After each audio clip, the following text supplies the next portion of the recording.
Bienvenue à la réunion numéro 4.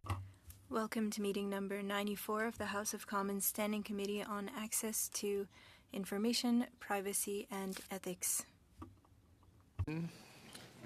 Pursuant to Standing Order 108-3H and the motion adopted by the committee on Tuesday, January 31st, 2023, the committee is resuming its study of the use of social media platforms for data harvesting and unethical or illicit sharing of personal information with foreign entities. La réunion aujourd'hui se déroule sur forme hybride, conformément aux règles. Today's meeting is taking place in a hybrid format. Pursuant to the standing orders, members are attending in person in the room and remotely using the Zoom application. Members today that care must be taken with regard to the earpieces for interpretation. Please be mindful to not place your earpiece near the microphone, as this can result in feedback for the interpreters and may cause acoustic shock, which could in turn cause injury to our interpreters. We do have a witness in the first hour on Zoom, and I will remind the committee that they have been tested, Madam Clerk, and have the appropriate headwear. So I'd now like to welcome our first witness today as an individual, Dr. Anatoly Grudz, Professor and Canada Research Chair in Privacy, Preserving Digital Technologies from the Toronto Metropolitan University. Dr. Grudz, you have up to 5 minutes for your opening statement. Welcome, sir. Go ahead, please. Thank you, Mr. Chair and committee members, for this opportunity to discuss the potential threat of foreign interference and the risks associated with the misuse of social media data. I'm Anatoly Grudz, a Canada Research Chair and Professor at Toronto Metropolitan University.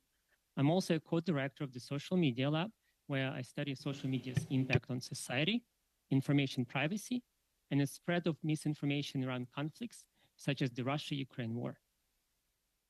While my comments today are my own, they are grounded in research conducted at the Social Media Lab and informed by 15 years of working with various types of social media data.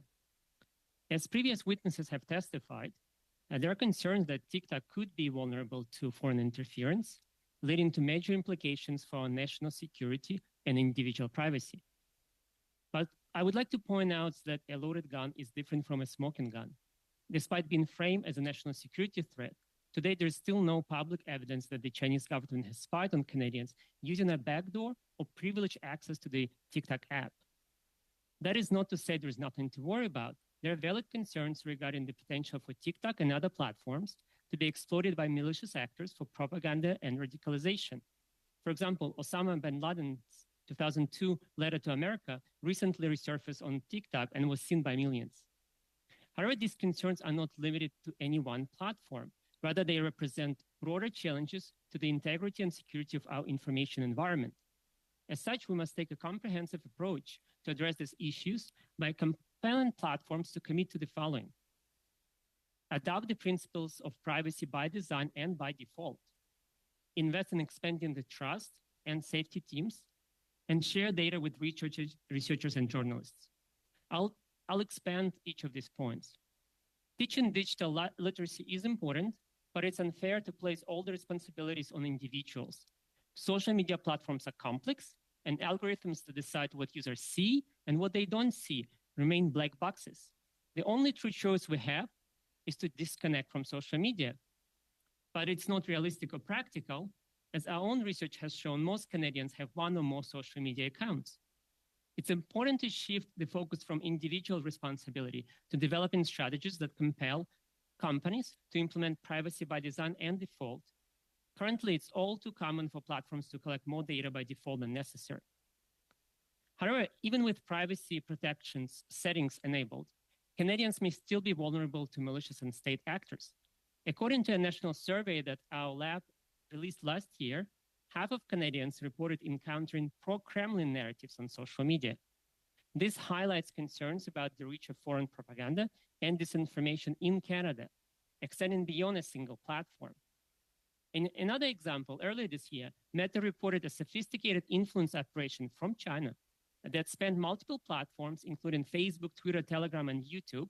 The operation tried to impersonate EU and US companies, public figures, and institutions, posting content that would match their identity before shifting to negative comments about Uyghur activists and critics of China.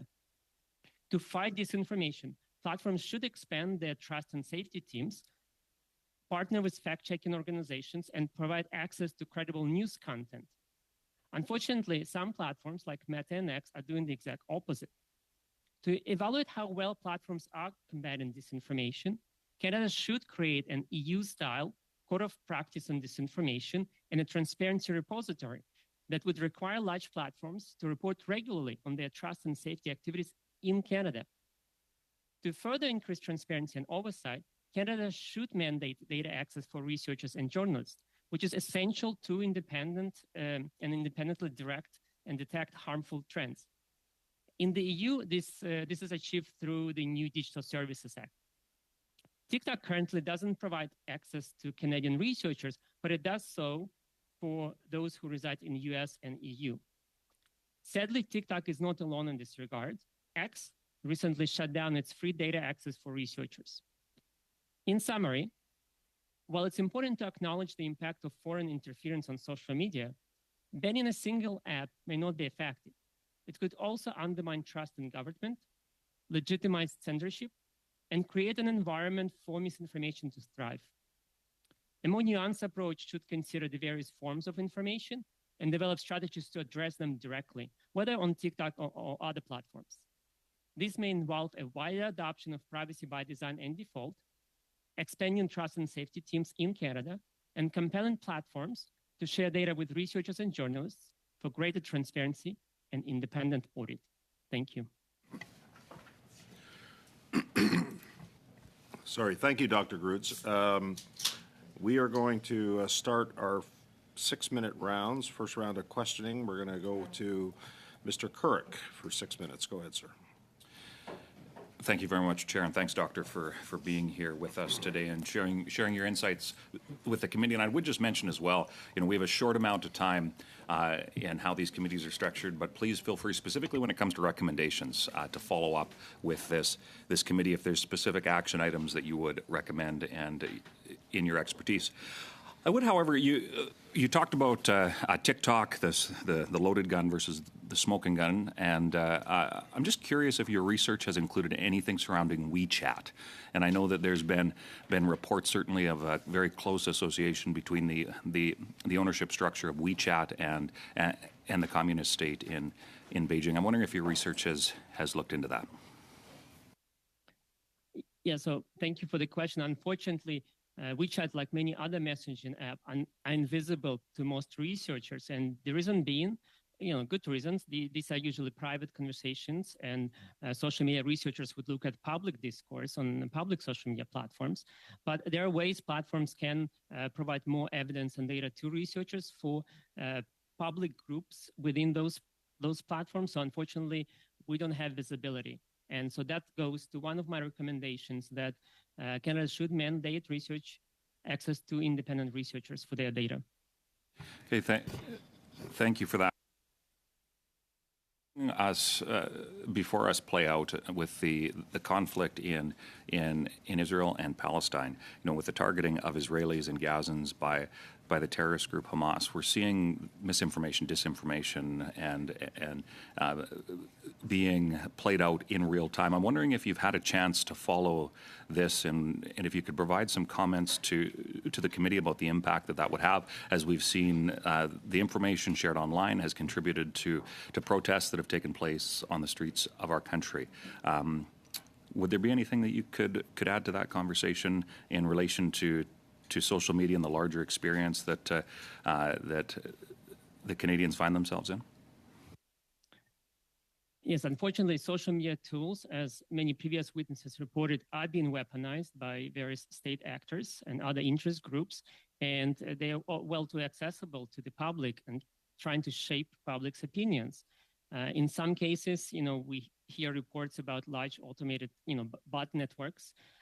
Sometimes it's questionable, though, how effective they might be, simply because it's very hard to gain credibility on social media platforms. In some cases, like Internet Research Agency cases, where we actually had data provided by Twitter to researchers to kind of dissect, investigate, do postmortem of their data set, we noticed how those bot accounts would develop their credibility by posting innocent content on sites like X, and later on switching to different narratives.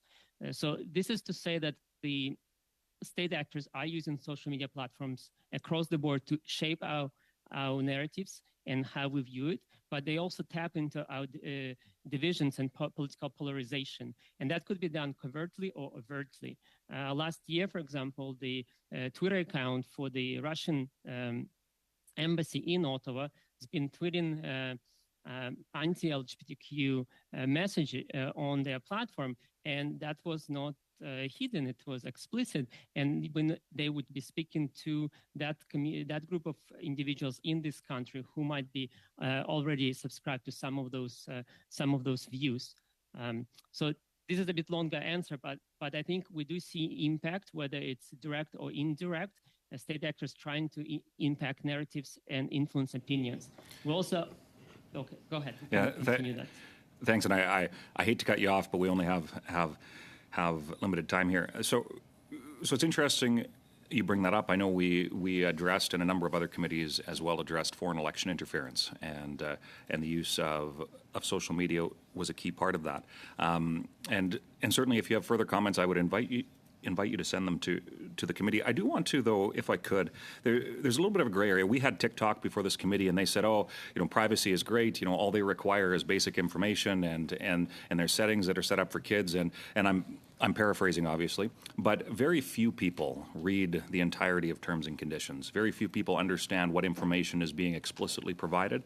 And then even fewer, I would suggest, understand how impactful the information that they provide, whether it be pictures of the front of their homes or them on holidays. So I'm wondering if in about the minute you have left, if you could provide guidance to this committee as to how to balance the freedom of expression, the advancement that's taken place in kind of the social sphere, and how we can ensure that Canadians' privacy and safety is safeguarded.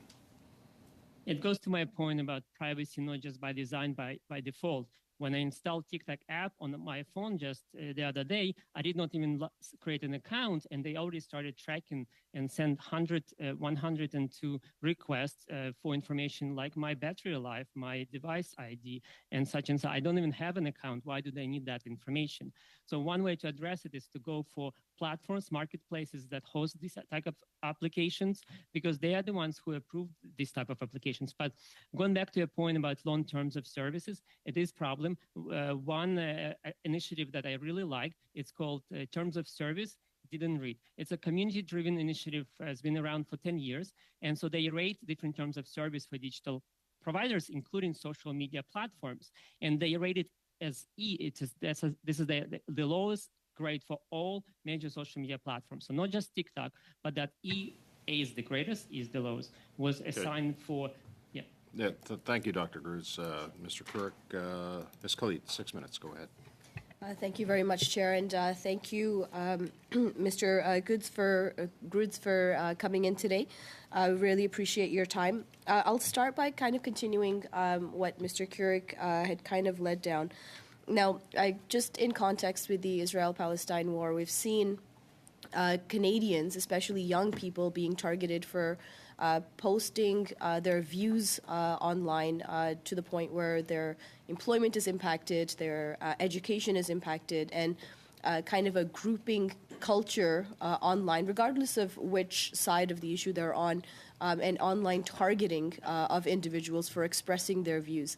Now, do you think that social media companies have a responsibility to provide the protection and the maintenance of freedom of expression, especially by young people online?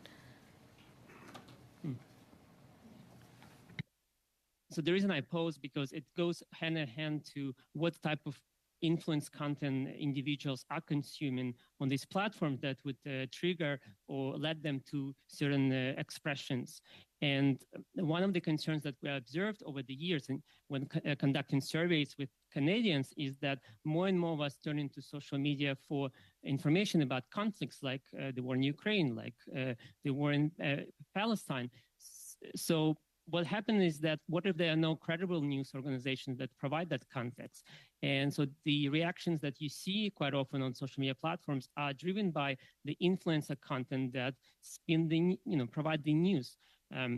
When we ask Canadians about among TikTok users in Canada, half of them said they use that platform for news about the war between Russia and Ukraine. So it is concerning because when you go to this platform and you search for media trusted, news sources, most popular ones will be CTV, Global News, and CBC, according to Digital Trust Rating.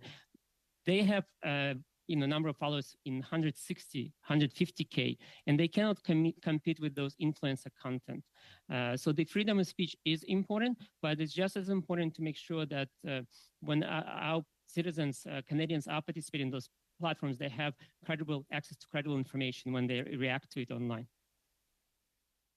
Thank you for that. So, you mentioned also that it's unfair to place responsibility on individuals to do their due diligence in the context of misinformation, disinformation, and just exactly what kind of their own personal information they're providing to these social media platforms. What do you recommend? I mean, are we talking about government regulation? Are we talking about regulation of social media platforms? If not, placing or relieving some of that individual responsibility off of people who have to oftentimes read pages and pages of privacy agreements that they may or may not understand. Yeah, so I comment my point about not putting all the responsibility on individuals coming from several directions. First of all, even if individuals knows how to change privacy settings, many platforms will have access to their private messages. While they feel they're protected, they're actually not. So what I was referring to, because education is important, but it doesn't necessarily mean to train individuals. It's hard to change individual behavior, but platforms can incorporate tools that can make them more efficient and effective in terms of protecting themselves. Couple simple examples. When you go to many browsers now, they have a button when you mouse over a picture, you can search to find related images. So it's a simple tool that I'm happy to train people on, but it's already embedded part of the platform. We haven't talked about generative AIs, but that's the next stage of this evolutionary process. How do we make sure the tools that individual users can use to detect what is real and what is authentic, what it's not, are part of these platforms? Could be through certification, digital certifications, could be through other means, but those should be part of the platforms. The other quick point about education, it's much more effective to institutionalize the training. I'll give you another example. When I was preparing for this meeting, there was a test for Zoom in, and instructions told me to go to my incognito mode in this browser. Like, this is providing instructions as part of the process, as part of institute, and it's much more systematic and effective. Thank you. And can you perhaps just walk us through how do social media companies like TikTok use the information that they gather? And what's the role of artificial intelligence and algorithms in the use of that data as well? Yeah. The use vary wide and varied, but they are private companies making money, and most of their revenue driven by ads, clearly. So most of the data harvesting is happening for that purposes. So how do you deliver eyeballs to companies, individuals who are willing to pay for those eyeballs? So a lot of this will be about collecting your interest, what you like, what you don't like. So you can, when time comes, they will show you a particular ad that is attractive, that you will be a ready buyer for that. One of the concerns that I have is when this type of data being linked across platforms and through your browser history. And so the linkage of data is quite concerning. You asked about artificial intelligence. Can you repeat that part? What's the role of artificial intelligence in that collection of data that social media platforms use, and with respect to algorithms as well? And I guess maybe I'll expand on it a little bit also. How does that impact Canadians' charter rights and freedoms in how they're able to mobilize or organize or express themselves online as well? Thank you, Ms. Khalid. You're over your time, but I am going to give Dr. Groots a chance to answer that very quickly, please, if you don't mind. So there's huge use of machine learning and AI to deliver content to our eyeballs. So related to your point, essentially, it's concerning sometimes when you get into echo chambers on a particular topic, and that's all you see. And if it's full of misinformation driven by a recommender system, that's even more concerning.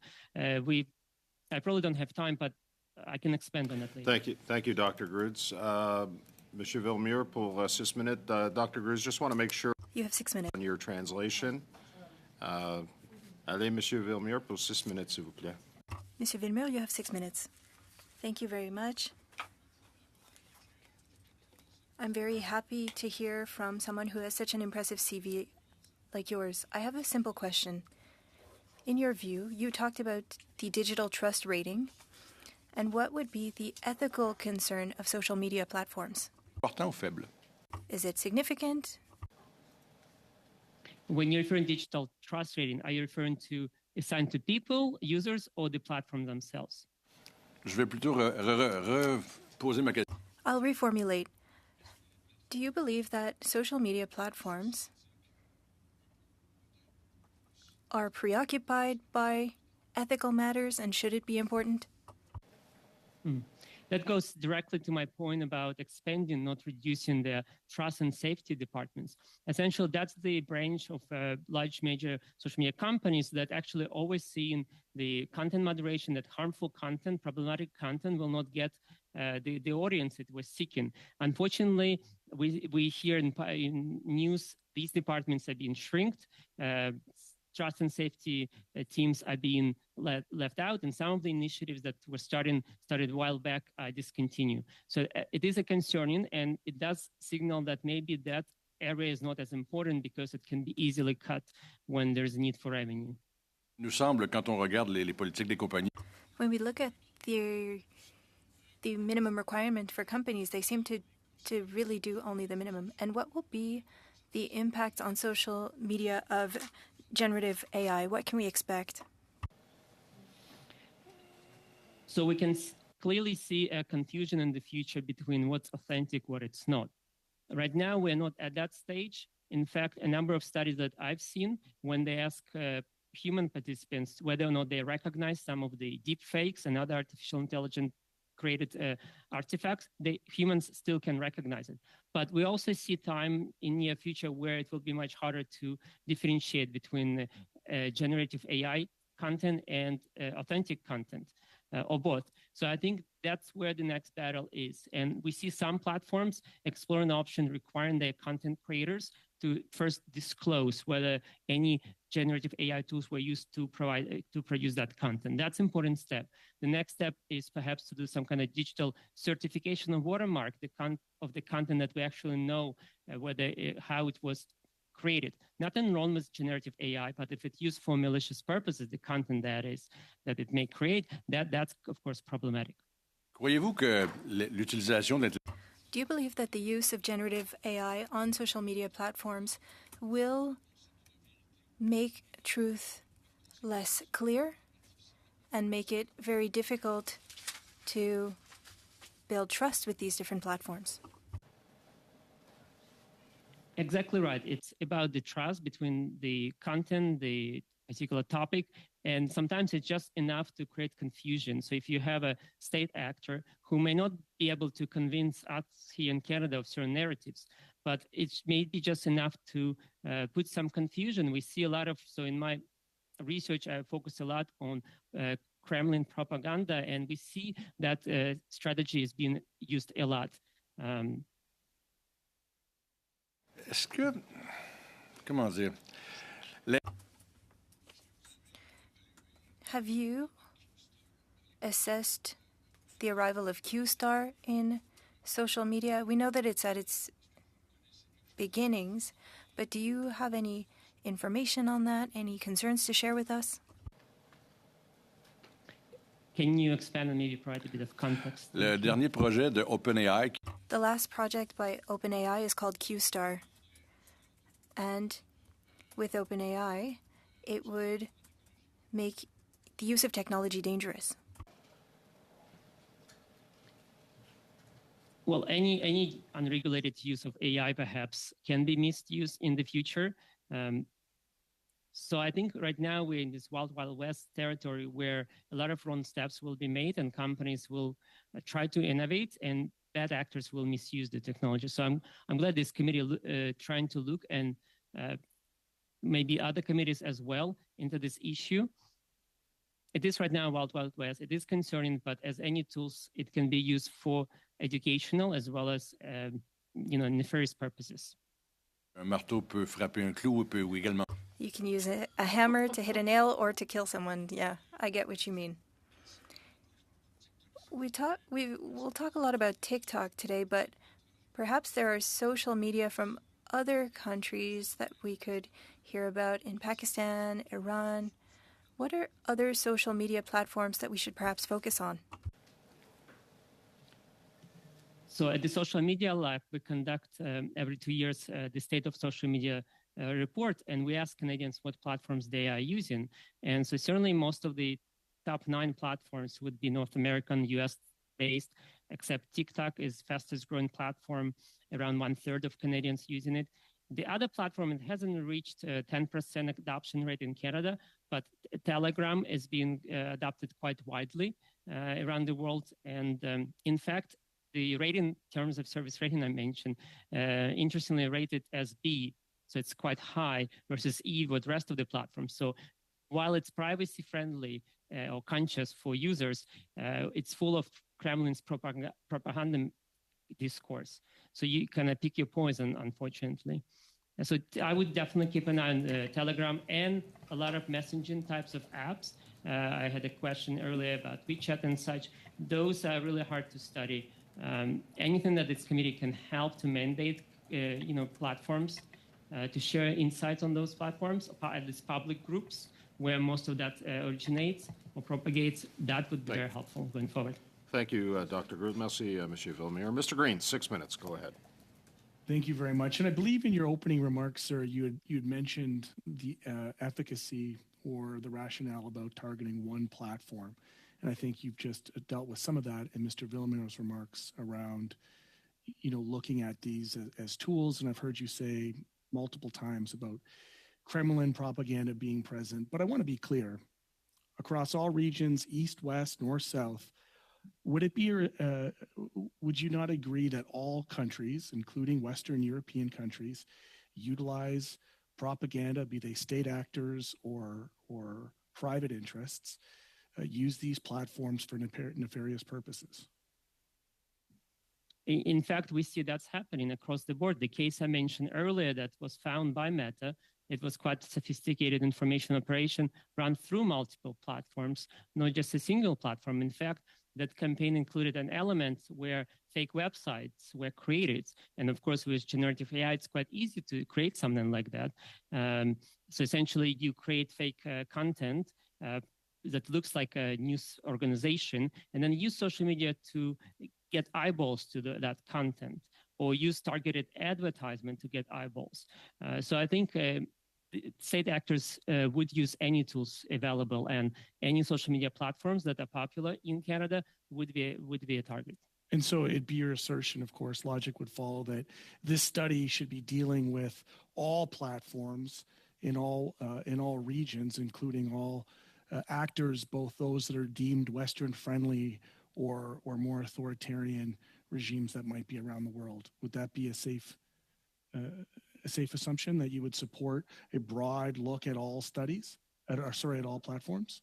I do agree that we need to look at this holistically, including not just one single platform, unless your future witnesses will clearly provide evidence why that particular platform is a special case. So I'll just ask you the question. In your opinion, does spending all of our time and focus on one platform because it happens to be from a certain part of the world, does that hit the mark or does that miss the mark in terms of fully understanding the risks of algorithmic interference and profiling and direction? I think it may put emphasis on just one platform, making sound like everything other platforms are safe, when in fact they are engaged in similar data harvesting practices, in similar data misuse, or may be used by state actors. So definitely expanding the scope and looking at the strategies used for information operation, I think would be a much more effective angle. Unless, like us, oh, please go ahead. Sorry, no, we've spoken here, I think, quite a bit around data capitalism, surveillance capitalism, algorithmic capitalism, and I want to go back to these private companies. You know, these Western ones, these American ones. Meta, you had referenced Instagram. You know, that Twitter, obviously, with Elon Musk and X. Is it not true that a lot of our information, profiles, click information, geographic information, our tendencies, our preferences, are collected by private companies and then sold to third parties as really what the product is, really the commodification of the user and not the actual platform? Is that not correct? It's been happening, and some of the measures put in place sometimes are counterintuitive or counterproductive. Even a simple example of you go to a website and it asks you, do you accept cookies? Well, what's my choice? You know, I want that website. Or the example I showed you, I mentioned earlier with installing TikTok app, without having an account, it's already starting to track. I think it's a pervasive practice across the board, across the industry. I want to go back to that point, to be clear, though. So regardless of where these companies originate from, when they sell them to third parties, there's still a likelihood, if not a high probability, that the same sensitive information that's being harvested by TikTok via ByteDance and state Chinese-owned companies, they could still end up in the hands of repressive regimes to get information on their citizens, to get information on their diaspora, dissidents, people who might not share the same opinions of these authoritarian regimes. Is that not correct? Whether it's Instagram, Facebook, or X? Well, it's not a secret. There are a number of different, data harvesting companies that would be sharing this type of information. There's whole dark web that would be collecting and sharing the information that was leaked or hacked through different repositories. So unfortunately, that's the environment we're living in. So that has to be counted into the consideration. And is it not also true that these other actors, these other platforms have also in the past provided backdoor access to messages and to information, whether it's through quasi-legal or kind of gray area access as it relates to, perhaps not having warrants and that type of thing? Yes, I think it's important, as I mentioned in my open remarks, to recognize different types of interference. And so one can imagine having a platform where a state actor has a direct access, like Kontakti that run from Russia, that was in fact banned in Ukraine due to this threat that was determined that it was actually run by the state, versus the risk associated with the general, data misuse practices, whether by platforms or by third parties. And sometimes third parties, and I know you earlier in other committees were referring to Cambridge Analytica, sometimes third party would get access to platforms' data through legal means, through their developers' applications, right? So that's another form of interference. Thank you. Dr. Groots. Mr. Green. Dr. Groots, I just, before we go to Mr. Gord for the second round of questioning, you said something earlier about state actors using social media for polarization. I'm just wondering if you could clarify, how would they go about this? What methods would they use? Would they use the data to target individuals or groups who are sympathetic to a cause, for example? How would that occur? Mm-hmm. So usually we're not talking about an individual like me and Anatoly being targeted. It is, in fact, the sympathetic groups that state actors would be targeting. And what happens, they would look at for political partisan views that may be aligned with their objectives. For For example, when we're talking about pro-Kremlin content, that usually resonates very well with far-right conservative groups, especially in the US. An example would be Tucker Carlson on formerly Fox News, who was channeling pro-Kremlin claims, in fact, because some of those claims align well with far-right ideologies.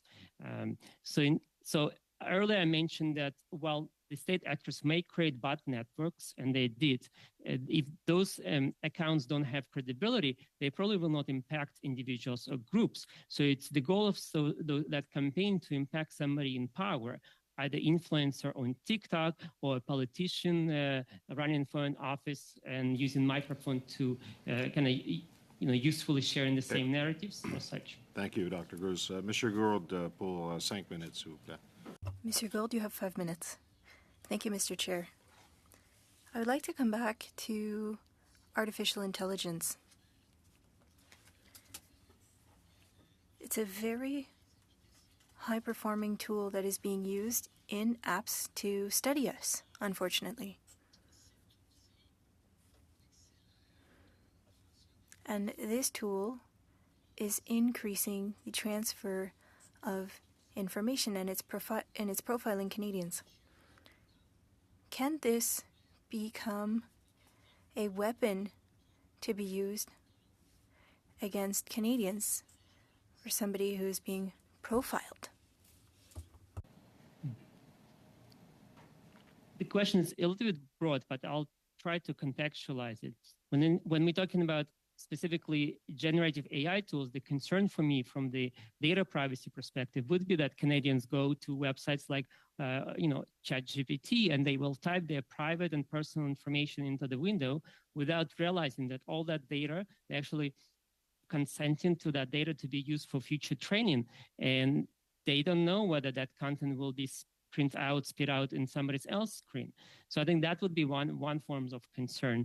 The other form of concern that, of course, social media platforms relying on AI tools to detect harmful content just because of the scale of the problem. And just earlier this year, I was looking at some of the transparency report charts from Meta showing how they remove around 65% of content automatically that was classified as harassment and bullying. There's still a significant percentage that users had to report, 35% around, that users had to report for platforms to act on. So from that perspective, AI is important to flag some of that problematic content that they just won't have enough human content moderator or fact checkers to look at. So I think when we're talking about AI, we have to differentiate what kind of use case we're actually talking about. Vous nous avez bien expliqué ce que You explained what AI can do currently, and it seems to be a tool. And in the next 10 years, what can we expect from AI in digital platforms? More automation. I wonder sometimes to what extent, though. It's already writing emails for us. It's creating website for us. So there will be potentially pushback. People will want to have some authentic interactions. That's probably more kind of futuristic outlook. I don't know if you want me to continue in that line of thinking. Comme on a We're trying to legislate platforms or artificial intelligence, but it really seems to be our Achilles heel. What should we focus on of the two that I mentioned? So the first thing, of course, to know whether Canadian data is being used to train generative AI application, period. So that would be number one. Number two is when Canadians see content coming through social media platform or other online means, we need to be able to differentiate whether it's created by AI or not. So those two things I would focus first. et la façon selon vous And internationally, what would be the most effective way for us to have tools in order to legislate. How could we do this? Some of the privacy legislation tools that you're considering may be effective in terms of making sure that Canadians actually can request their data be removed from some of those services. So that could be quite effective. The other aspects I referred earlier in my opening remarks, creating the repository and code of conduct on this information in particular, where right now actually it is happening, it is functioning, where major online platforms, and in EU it's defined as platforms with 45 plus million, so they annually report, usually 6 months or so, on their activities, what they've done to stop foreign interference country by country. We don't see any stats about it in Canada. So related to your question about AI, I would like to see that when platforms take action on AI-driven content, how many of that content, what was the purpose? So that will inform our next steps, I think. Thank you, Dr. Cruz. Merci, Monsieur Gourde. Mr. Kellaway, 5 minutes. Go ahead. Thank you, Mr. Chair. And Doctor, it's great to see you. And some really great questions from all parliamentarians here. And there's a couple of ways I'm going to approach the next series of questions. First is for the average Canadian out there, what can he or she do to protect themselves from disinformation and misinformation? That's one. But you've also brought up on several occasions what communities are doing in terms of service initiative. I'd like for you to unpack that. And also the EU Code of Ethics, I think it was ethics, EU Code of Ethics. I'd like for you to unpack that. If there were three things for a country like Canada to do, a government of Canada to do, to bring TikTok and other social media platforms to the table to ensure there's less misinformation and disinformation from an economic standpoint, I think MP Green highlighted that and has done so very effectively in many occasions.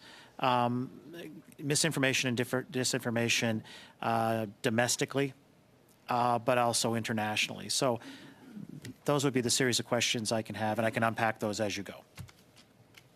Mm-hmm. Yeah, regarding education, so what individual Canadians can do, we have to talk about what age group we're discussing. Earlier here in this committee, focus was on underage population, which is quite important and vulnerable group. But sometimes we overlook older adults and other age group. Frankly, education shouldn't stop, but we cannot prepare individuals for all cases. So that's why earlier I mentioned that the platforms should be compelled to incorporate tools as part of their platform that can signal whether something is potentially problematic. We had that great example was during the COVID pandemic, where platforms step up and actually provided useful interventions, even simple things like adding a link to Health Canada when somebody talks about COVID, or flagging that some of the content of the post might not accurately relate to scientific knowledge. Those interventions are in fact helpful in reducing the spread of mis and disinformation. Unfortunately, lately we see those initiatives being dropped completely. On things we learn from those initiatives are not applicable to other domain areas. If we are talking specifically about education of younger adults, teenagers, we have to don't just think about traditional teaching digital skills, but also look at interesting interventions, use games that essentially put them in a position of being kind of running information operation. There are a number of interesting studies that show effectiveness of these campaigns. So they have to imagine themselves to run such a campaign. And in that seat, you actually then becoming more aware of things that may be coming at you in your real life when you're interacting. Can you please repeat? There were other aspects of this. Sure, I threw a few questions at you, so I'll be glad to recap the next couple. But you In one of the answers to a question by one of our parliamentarians here, you talked about terms of service from I guess what I took it as a community initiative, but you can tell me if I'm wrong on that in terms of fighting against disinformation and misinformation, and also the EU Code of Ethics. And can you unpack why that is a gold standard or is helpful in combating disinformation or misinformation? All right. Yes, so terms of service. So the initiative I refer to, it's called Terms of Service Didn't Read, DOSDR. So essentially, it's been around 10 years. It's a volunteer run, supported by nonprofits. And there are essentially some legal, some technology experts who are trying to deconstruct each terms of service, and they create a rubric. So essentially, they simplify in terms of service. You can install a browser extension. So every time you go to a platform, whether it's social media platform or other website, if they have information about it, they will show the rating, but also explain what are the key concerns in different categories. Like red would be something they have access to your private messages, or things like they not actually deleting your data, and other concerns. And then you can dive deeper. You can actually click on those concerns to read more and then get to the terms of service where it's actually said so. The reason I like this initiative because it's independent oversight. And that leads to the second question you asked me. So the initiative in the EU, it's called Code of Conduct on Disinformation. And so as part of it, they created this transparency center where large online platforms have to complete a form where essentially they have to report back to, in this case, EU, what are actually doing to fight, in this case, disinformation. And they have to be very specific. And Thank you. Yep. Yeah, sorry, Dr. Thank you. Groots. We've got 2.5-minute rounds. Monsieur Villemure va commencer, suivi par Monsieur Green. Mr. Villemure, followed by Mr. Green, 2.5 minutes afterwards for the Conservatives and for the Liberals. Thank you very much, Mr. Chair. I'm not a Liberal, but anyway. When we see that OpenAI is reviewing its terms and conditions, and they're making a distinction between the use of data, so business data use or research data use. What should we think of this? So from December 14th on, if we want to use ChatGPT, our data can be used by businesses.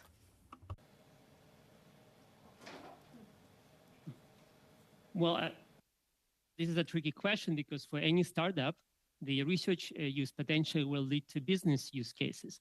And we don't know whether that data sets collected under the research umbrella would be then carried forward for other projects that money-making for them. So I think we have to imply similar principles. If it's currently PIPEDA, it should be applied to equally for either research data use or use for business.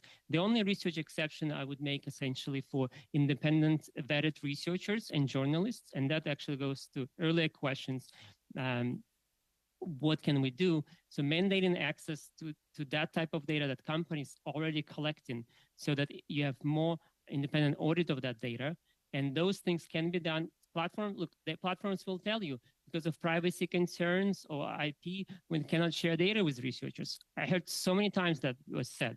But in fact, there is many ways to share with privacy-preserving technology this type of data set that researchers can audit. C'était possible, j'aimerais ça que vous regardiez les nouveaux termes d'utilisation. If possible, if you could look at the new terms and conditions of OpenAI and perhaps send us an email about what you think, because it's quite concerning.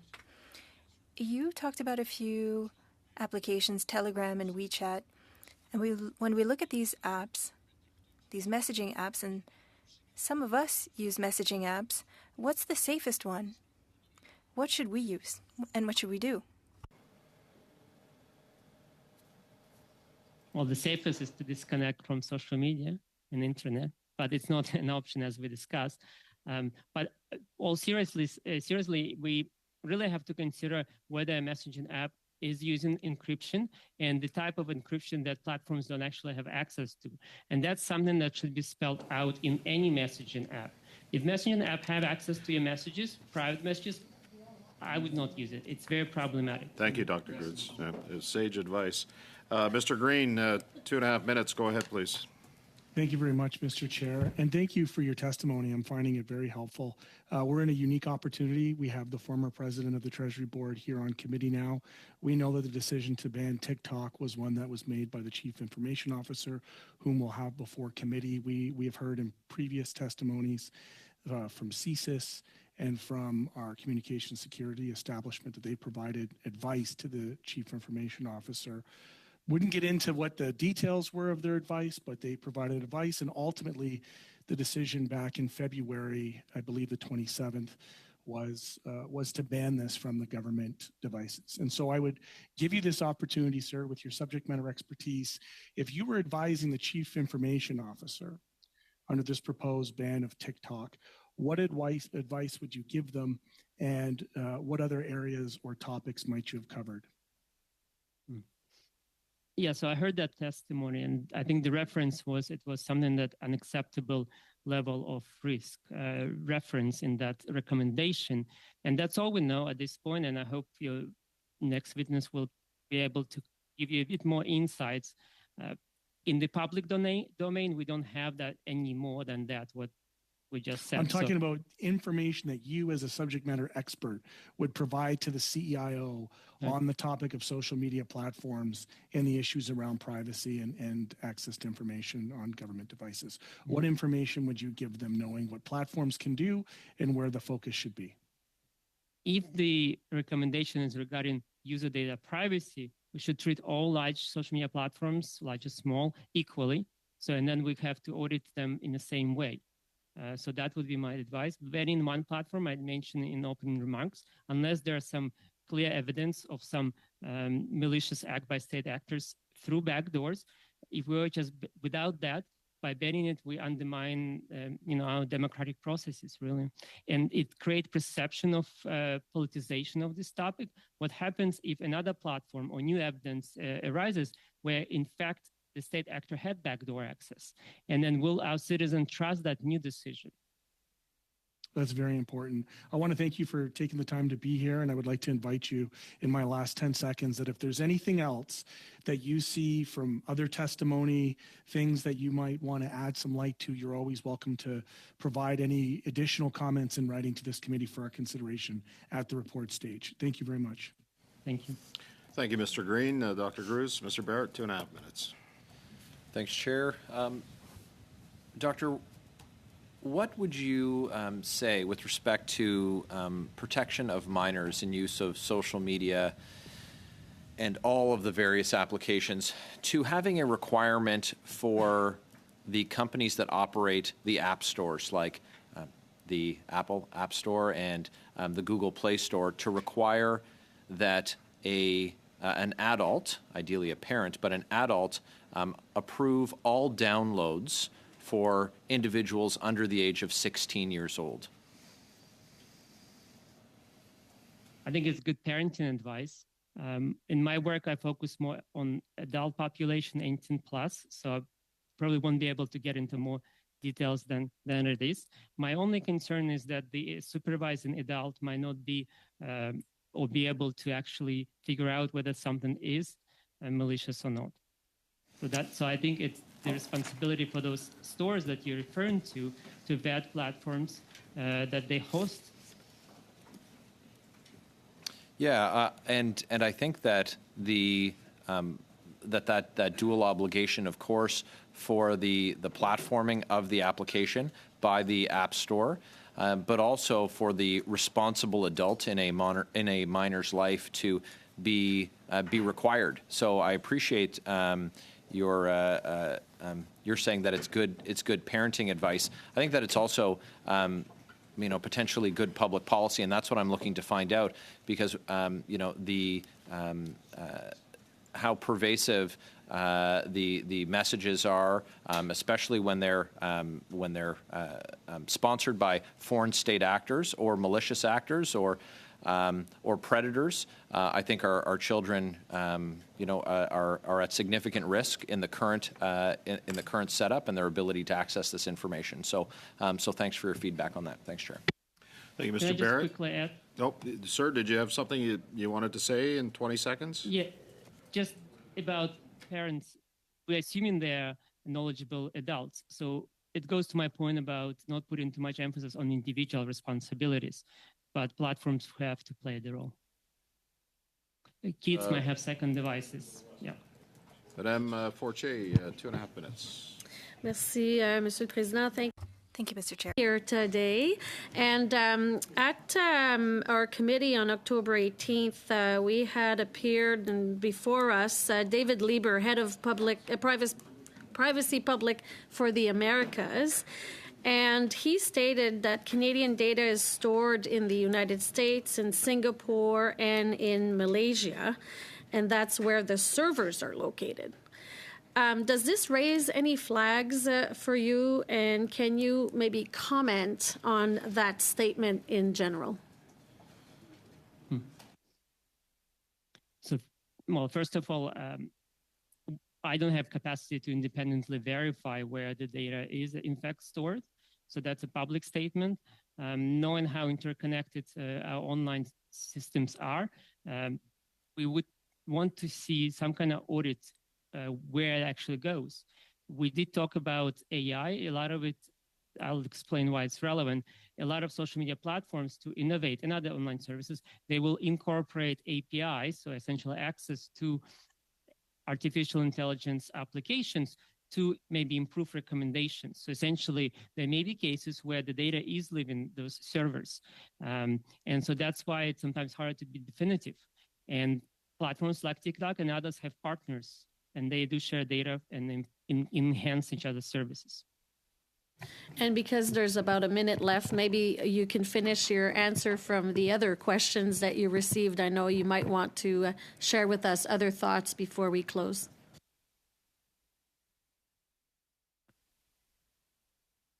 So I think we had a good coverage, and I think just to emphasize that when we're talking about foreign interference, it comes in different shapes and forms. And from my perspective, it's the impact of influencers online and politicians who can, who have platforms. And they are often the ones who are the largest disinformation spreaders. But it just happens often or sometimes that it may align with state interest of another country. Okay, thank you, Madame Fortier. Dr. Gruz, thank you so much for appearing before committee. I know you carried the yoke today. You were the only witness. Unfortunately, we had to push a witness off because of technology issues. But I appreciate you being there by yourself today and answering the questions of committee. So we are going to suspend for just a couple of minutes. We're going to set up for the next panel. The meeting is suspended.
I'd like to now welcome our witnesses for the second part of our meeting today.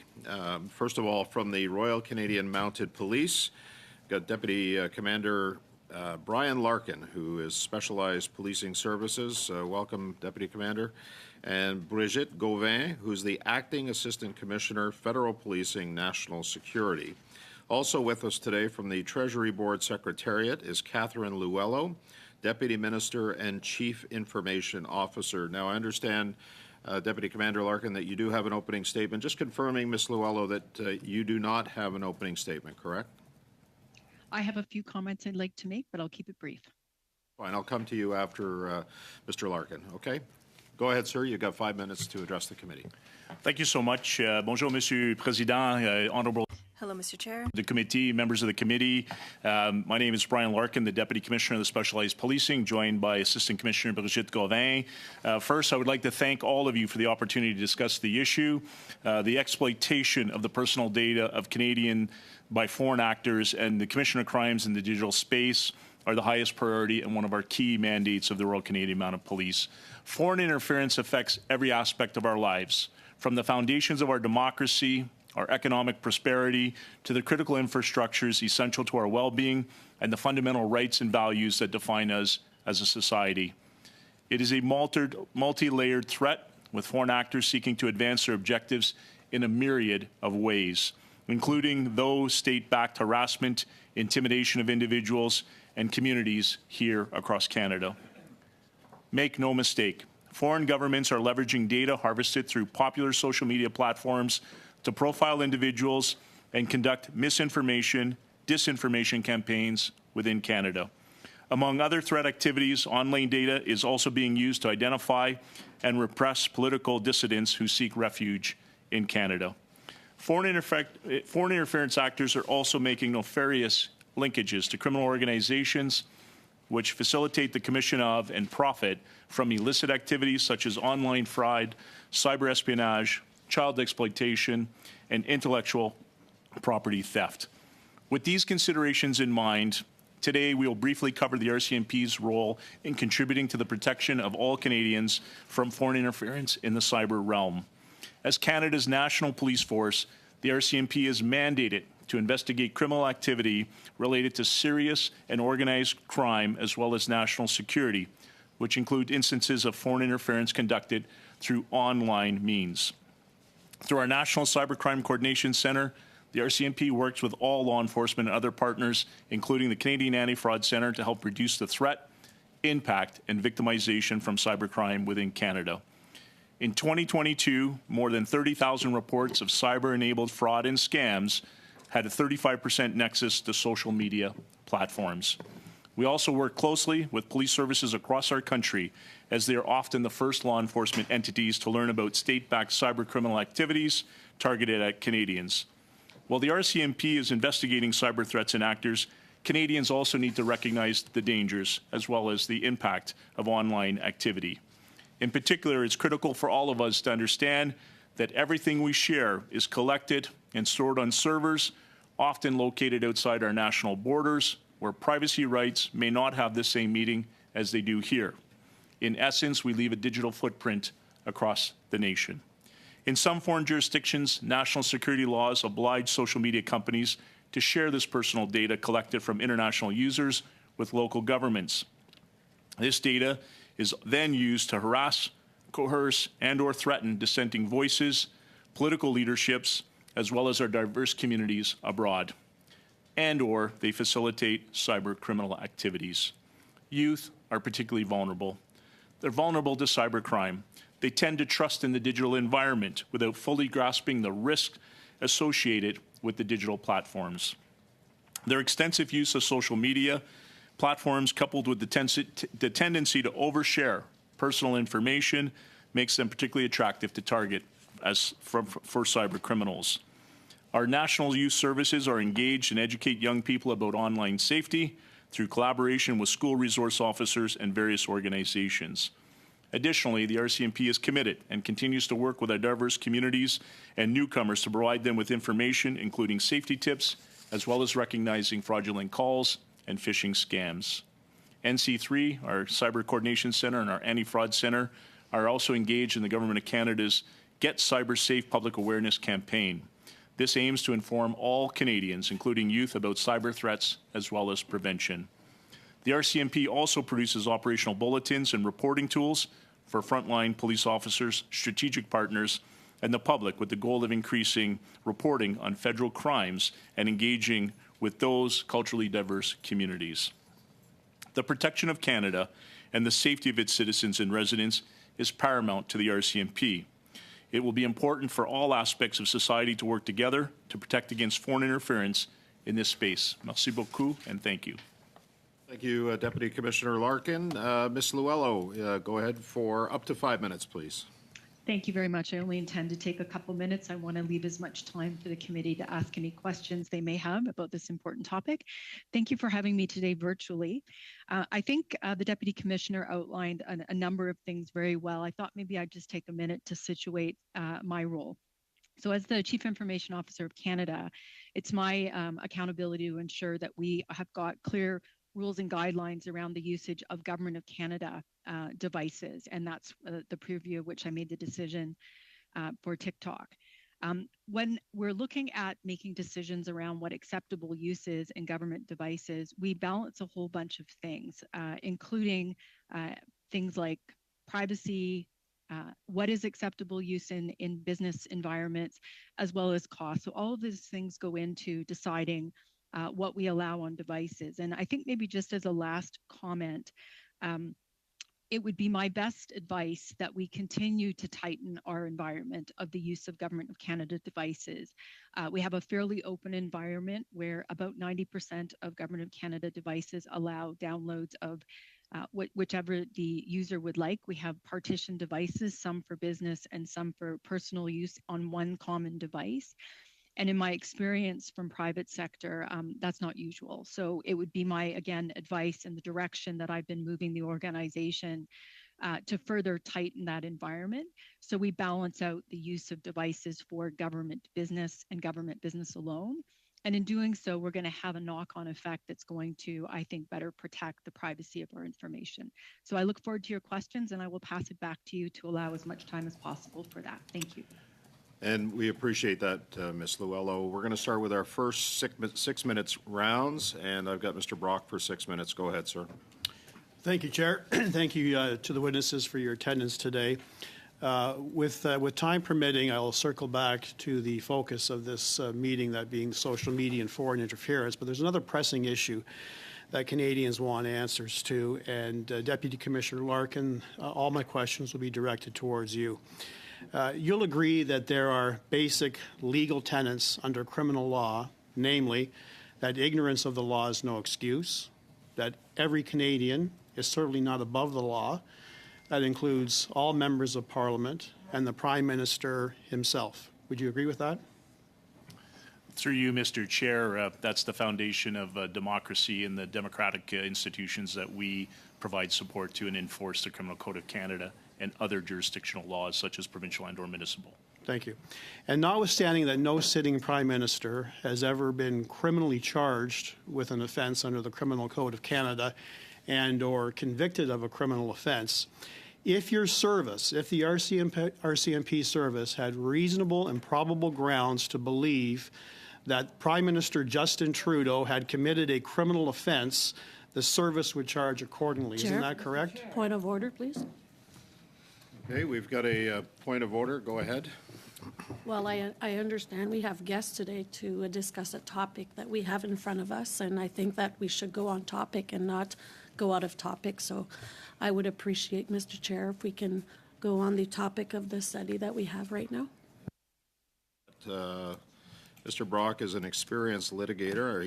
He did say at the onset that he's going to get to where he needs to go, so I want to give him some latitude. Generally, as you know, I give each member their time to discuss generally what they want. And if it brings us to a point where we end up, which I expect that's where Mr. Brock is going with this, then he's got the floor. He can ask whatever questions he wants. Mr. Brock, I did stop your time. I didn't stop it right away, but I'll give you a 10-second head start, and then I'll restart your time. Chair, can I challenge on this? We are talking about relevance of the topic, and I believe the issue that with relevance, this- Madam Fortier, is it's somewhat subjective.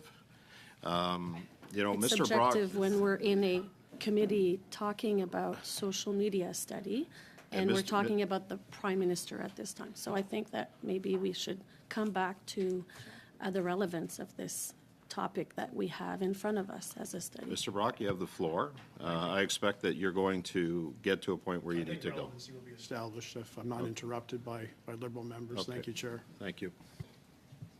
Go ahead. So, Deputy Commissioner Larkin, if I can have a response to that question. If the service had reasonable and probable grounds to believe that Justin Trudeau had committed a criminal offence, the service would charge accordingly. Isn't that correct? Through you, Mr. Chair, again, appreciate the question. Very hypothetical in nature. Obviously, we investigate. Our mandate is to investigate criminal investigations, regardless of who the target is. We have a sensitive and international investigations section that has a mandate to investigate sensitive, high-risk matters that cause significant threats to Canada's political, economic, social integrity. And so, again, you know, that is left to the frontline investigators in consultation with prosecutors, et cetera, determine that. But again, it would be hypothetical to speak to a certain scenario. Well, I respectfully disagree with you. The mandate for every single police officer, whether it's Again, frontline... Chair, I'd like to point of order, please.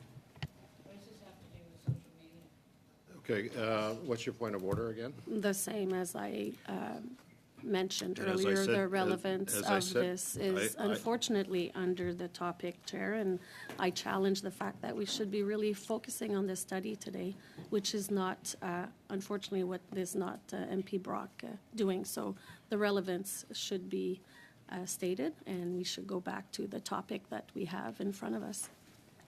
I'm gonna give him more time to establish where he's going with this. I appreciate on the issue of relevance, as I said earlier, it's subjective.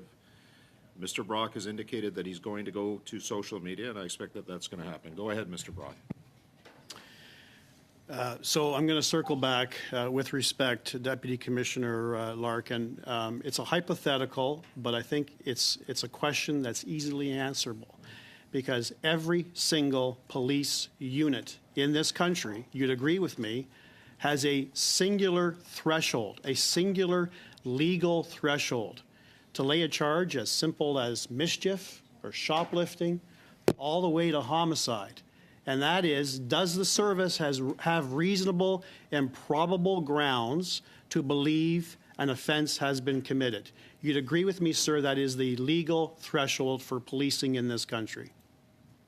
Through you, Mr. Chair, that would be the threshold of any criminal investigation, is to follow the evidence, to ensure that we do comprehensive investigations and actually interview and look at the entirety of it, and that's the threshold to ensure that it meets the facts and issue of the offense we're investigating. Thank you. And I appreciate that your service has a sensitivity or a sensitive unit, and certainly potentially criminally investigating the Prime Minister for Again, potentially Chair, obstruction of justice. I will ask for a point of order on relevance. Okay, go ahead.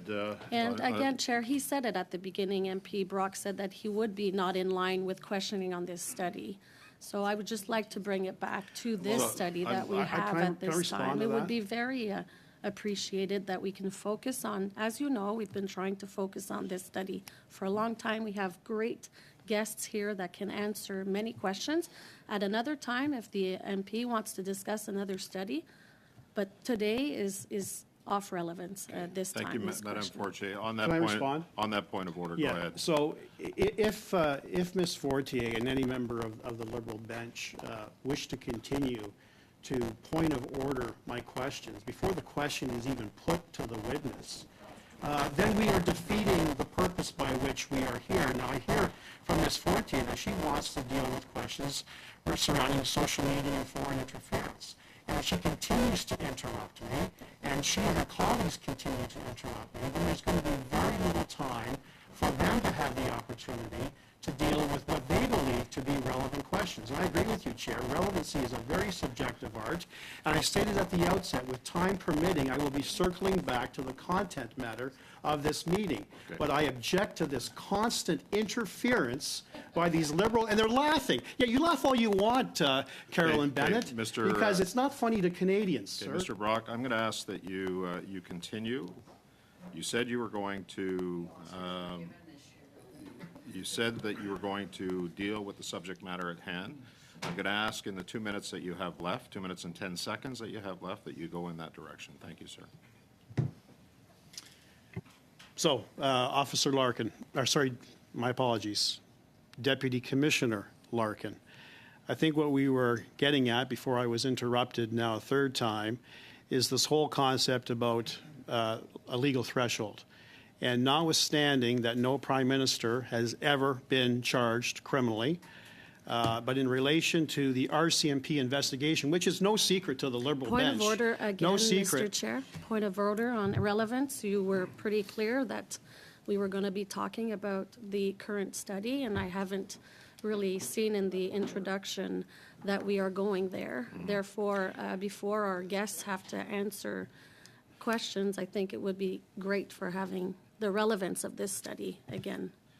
Well, I appreciate Chair, that. today. I appreciate that, Madam Fortier. And as I said at the onset, I generally give a lot of latitude in terms of lines of questioning, hoping that we end up at a point where we're dealing with the study. I expect that that's where Mr. Brock is going. I've got Mr. Barrett on that point of order, and then followed by you, Mr. Green. So go ahead, Mr. Barrett, on the point of order. Mr. Chair, I would expect that had we not had 4 interruptions in less than 4 minutes to Mr. Brock, or 4 minutes of running time, his clock has had to be stopped several times, that we'd have the opportunity to get to where he wants to go. But he's at a disadvantage when each time the time is stopped, he restates the same question. So if he's just given the opportunity to ask his question, then without having to repeat it, then perhaps the fullness of what he's looking to get to would be heard by the committee, but he's not being given that opportunity. Thank you, Mr. Barrett. Mr. Green, go ahead. Thank you very much, Mr. Chair. And Mr. Chair, you know I have a lot of respect for you. I think you're doing a good job in the seat there. I'm going to just share with you what my concern is with what's happening right now. My concern is that as somebody who will often use procedure, and I know my good friend Mr. Brock will have an appreciation of this. We spend a lot of time together on Dead Sea. My concern is that when filibusters arise, and they do, you will often know that I'll reflect on the ruling of relevance. And if what we're doing now is setting a precedent that allows for any and all topics at any and all times to be debated, that's going to affect my future interventions when it comes to filibusters on relevance. So, you know, I know Mr. Brock has a deep respect and consideration for procedural rules, and I would ask that we you know get back to the study at hand, so that in future debates, when I call a point of relevance, that you won't reflect back on today and say, you know, anything and everything is fair game. Yeah, I've generally tried to give a lot of latitude, as you know, Mr. Green, in lines of questioning, regardless of the subject matter. I happen to fundamentally believe that a member's 6 minutes is their 6 minutes. If they want to talk about rainbows and unicorns, they can do that. Mr. Brock, I'm asking you to come back to the subject matter at hand, if you can, sir, and you have the floor. Go ahead. Thank you, Chair.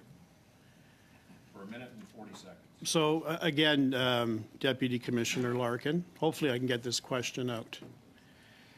Now, social media, my social media, is absolutely abuzz with concerns in regards to this particular area. And I can mention social media 1,000 times to satisfy my Liberal colleagues, but social media is such that Canadians want to know, is the RCMP impervious to the thought that the Prime Minister is incapable of being charged with a criminal offense? Now, I know that this is a sensitive matter, but I asked you for a pointed response, and I'm not getting a pointed response.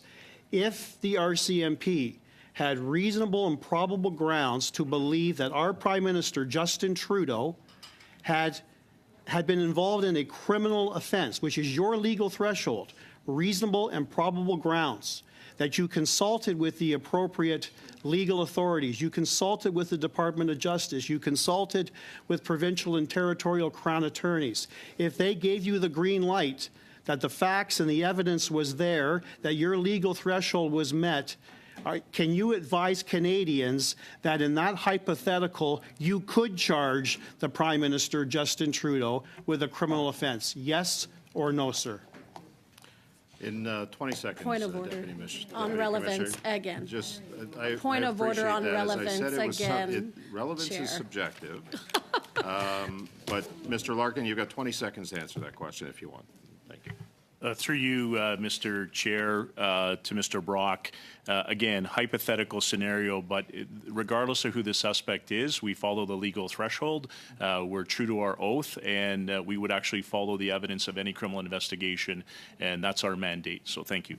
Okay, thank you, Deputy Commissioner. Ms. Khalid, go ahead for 6 minutes. Thanks, Chair. I think Mr. Baines is going next. Sorry, I had you. Go ahead, Mr. Baines, 6 minutes. Thank you, Mr. Chair, and I think now you know why it's very important to do a study on misinformation and disinformation, both domestically and foreign.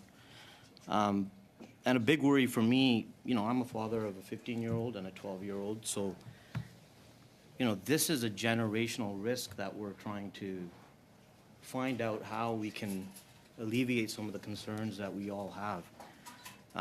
So my question to Deputy Commissioner and First, I'll go to you, please. With the abundance of information that people are receiving, what are common challenges faced by law enforcement in dealing with cybercrime on social media platforms? Thank you, Mr. Chair. I think one of the challenges that we're seeing is the amplification of social media, around the involvement in criminal investigations. And so the majority of investigations that we now touch, whether it be a low threshold crime, property crime, violent crime, exploitation, is that generally speaking, there's some form of digital entity tied to it. And so the capacity for us as a national police service, the capacity for our partners and our police of jurisdiction is that it has actually changed from what used to be the fundamental investigation, which was in a neighborhood, was in a schoolyard, et cetera. And then what we're seeing, particularly in this particular instance, is that we're seeing foreign actors who are using and amplifying social media to target Canadian citizens and or citizens who are living from abroad in our country. And that actually presents a significant challenge. We don't monitor social media. We obviously use it from an investigative tool or capacity. But the reality when you look at all the various social media platforms is that the actual amplification of social media in criminal investigations is impacting everything we do every single day. Okay, and just so you don't monitor social media, but you look at it if there's complaints. Are there established protocols for information sharing between RCMP and social media companies? And I want to use an example.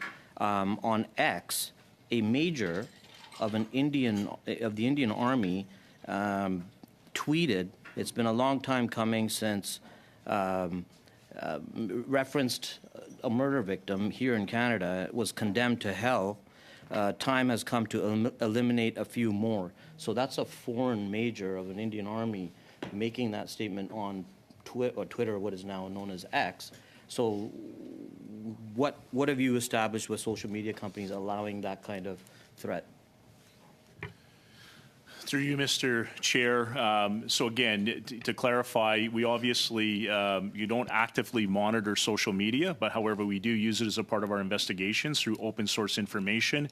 We do use software that actually refines our searches as a part of our criminal investigations or the work that we do. We do, through our National Cyber Coordination Center, do have ongoing relationships with all social media platforms. We do have protocols in place, particularly around child exploitation, harm to young people. Those are all things that we do. Obviously, we are working internally around with Government of Canada on online safety and future legislation, et cetera. But again, the sheer nature of this, we work with other police jurisdictions, information shared with us. We obviously use that to advance investigations. We would follow lawful access, so production orders and or search warrants to obtain further information from social media platforms. And we have ongoing protocols with their security departments to receive and retrieve that information. But when you look at every piece of social media that we identify and that we track and or use as part of our investigations is evidence. And so it's actually increased also the demand within our organization. Demand on policing is fairly significant. Okay, and we've learned from other witnesses that we've heard Telegram being associated with the Kremlin, and how Russia for generations, they would target a generation of people and slowly try to influence and brainwash. Can you list maybe other, any evidence of this happening with other nations other than Russia, trying to influence future generations of Canadians based on some of the information you already provided in your preamble, in your earlier statements? I'll take that question, Mr. Chair. So what the National Security Program does is we investigate criminal activities. We don't investigate social media, or we don't investigate if there's misinformation, disinformation, or influence. If the criminal activity pertains to foreign interference, we will absolutely investigate that under our mandate.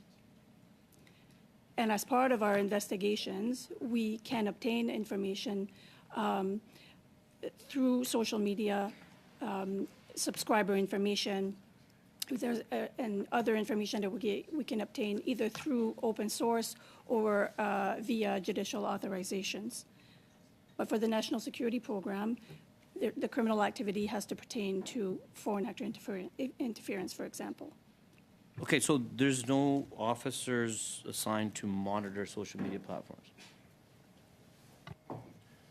No. Okay, and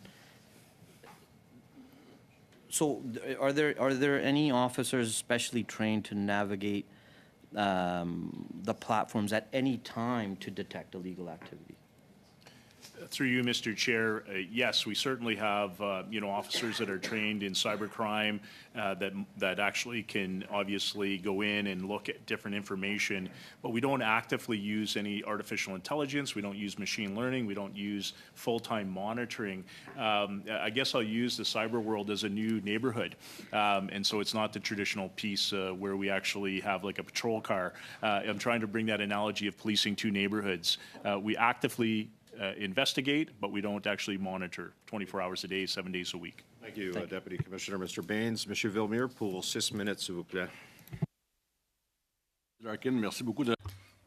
Thank you, Mr. Larkin. It's nice to see you today. I love that your answers are always very clear. And I would like to come back to what you were saying. How do you see foreign interference, and how has it changed since social media? Je vais prendre cette question, Monsieur le Président. I'll respond if possible. Thank you very much for the question, Mr. Villemure. In the last few years, there has been an increase in foreign interference, and the use of social media is a tool used by foreign entities for their activities.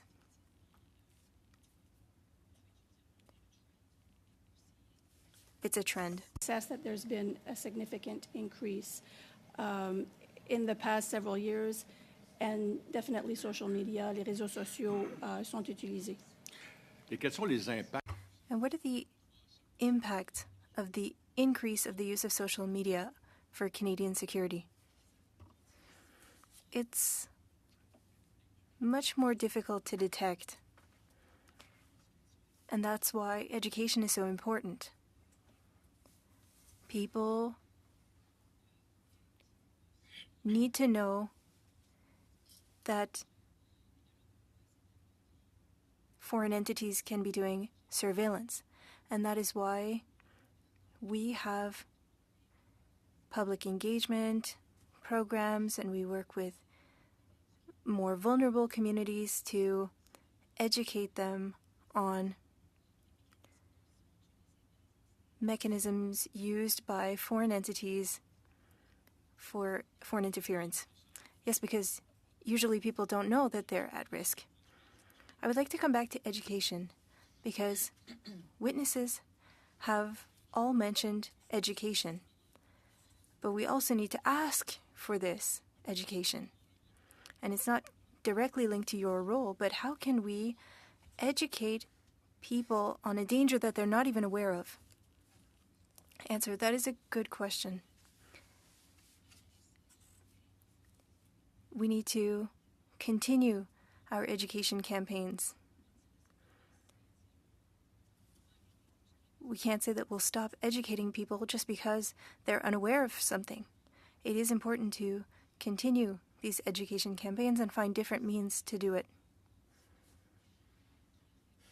This is an issue that impacts the government and different agencies, and we need to work together on this education to protect Canadians.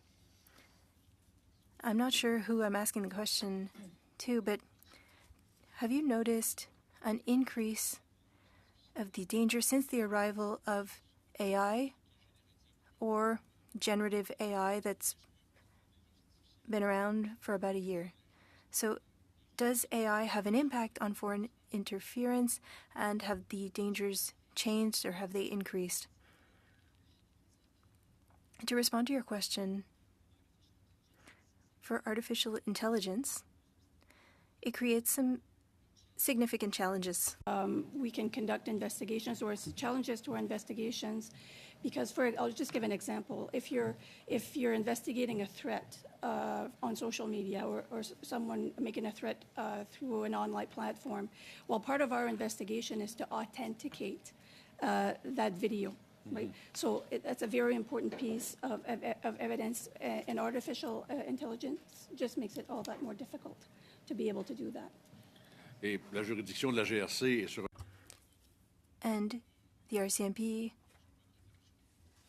acts in a certain area, and that video can happen on another platform or in another jurisdiction. This is something that we are looking at. If a threat is towards a Canadian or against Canadian security, then that gives us the jurisdiction. Understood. What does artificial intelligence do for foreign interference? What increased danger has it caused? I don't have any specific examples for you, but I can definitely take note of this question and try to get an answer for you. Yes, that would be good. Thank you. I'll come back to education because I would like to know, should we have classes on social media in schools or how to have an online life? Yes, it would be a great idea. And to my knowledge, I think that it is part of school curriculums to offer education on the dangers online. And we talk about TikTok here, but if we go beyond TikTok and we speak with each other as MPs on secure apps, but what platform should we use? That's a good question. It's not one that I can answer. I'll give the floor to you, Mr. Larkin. Je pense que c'est une question. I think that it would be a question that would be better posed to Ms. Luello, the CIO of the Government of Canada. I would love an answer. If you can answer very quickly, Ms. Luello, that would be great. A very quick response, please. I think it's a difficult question to answer unless we understand the classification of the information you're using. So it's not a simple answer, but I think to stick within the approved set of tools that we provide to our politicians. Okay, thank you. Merci, Monsieur Villemure. Mr. Green, go ahead for 6 minutes. Thank you very much. I'm going to ask a series of questions, Ms. Luello. I'm going to ask them in a respectful way. It's about your tenure as a Chief Information Officer. I understand if you could confirm today reports that you will be ending your time as our CIO at the end of this month. Is that correct? The end of December, that is correct. Yeah, and I referenced earlier that we have the former president of the Treasury Board. I know that you're here before us. I'm going to ask you for some candor, if you could, just in your time as the CIO. At any time during the decisions or the consultations to ban TikTok, did you ever feel a political pressure? None whatsoever. How would you characterize your time as the CIO? You had referenced it, I think, in a public statement or somewhere that was published that it was a tour of public service. Would you consider it mission accomplished? How would you consider the state of Canada's information security and the work that you did as CIO? Yeah, I think the Auditor General just published a report on the state of IT modernization, which I think, if you've not had a chance to read it, I think is a good and accurate reflection of where we find ourselves in terms of our current state of technology. We've not advanced in the last 13 years, and I don't think that is a win for Canadians. In terms of my tour of service, I feel that it was always intended to be that, and I hope that other public or private sector leaders will do the same. It is an incredible opportunity, and I think that the more that we can encourage I'm going to go back to the question at hand, which is the study and the decision to simply ban TikTok. You've heard, perhaps you listened in on the previous panel, maybe you have reference to the questions that I put to CSIS and the CSE. Why just TikTok? TikTok was one that we started with. Since then, you'll note that we've banned WeChat and Kaspersky Labs. And the direction that I provided to my team is that we will continue to tighten. So we need to continue to lessen the number of different applications that we. I think to be clear, you stated that there should be a division between personal use for social media purposes, and let's be quite honest, political purposes that are often very partisan when it comes to elected people anyways, and our work emails and our work devices. Is it your assertion that there should be a blanket ban on all social media from government devices to help prevent any breaches of security, referencing all the data breaches that have happened with both Facebook and Instagram and other platforms? Is that a same kind of logical conclusion that you would come to as it relates to TikTok? I think if there's an acceptable reason for us to be using a social media platform for business purposes, so we do reach a certain type of individual through social media. I think about my 21 and my 24-year-old kids. They use social media, so we have to use that as a mechanism to get information to them. But as a rule, you've got that exactly right. I would look for us to tighten up the usage of social media. There's a cost implication to usage on mobile devices, and we've got to balance data privacy, acceptable use. What's an acceptable risk? I found that term interesting. Yeah, What's acceptable? Acceptable to me would be that the value of doing the thing outweighs the risk of any potential and who decides downside. the value? Well, the value can be things like if we are doing COVID vaccination, for example, reach out to demographics. So COVID vaccination, the Department of Health could be on TikTok distributing public information, using their algorithms to get it to as many Canadians as possible. That's acceptable? That would be an example of acceptable. I think there's a number of different examples of what would be acceptable, and I think it's situation dependent. Okay, that's fair. So in no way at all did you feel during your tenure, I'm going to expand it a little bit further. I know it's awkward. We have the former president of the Treasury Board here. Did you ever feel political pressure to make decisions to go in one way or another?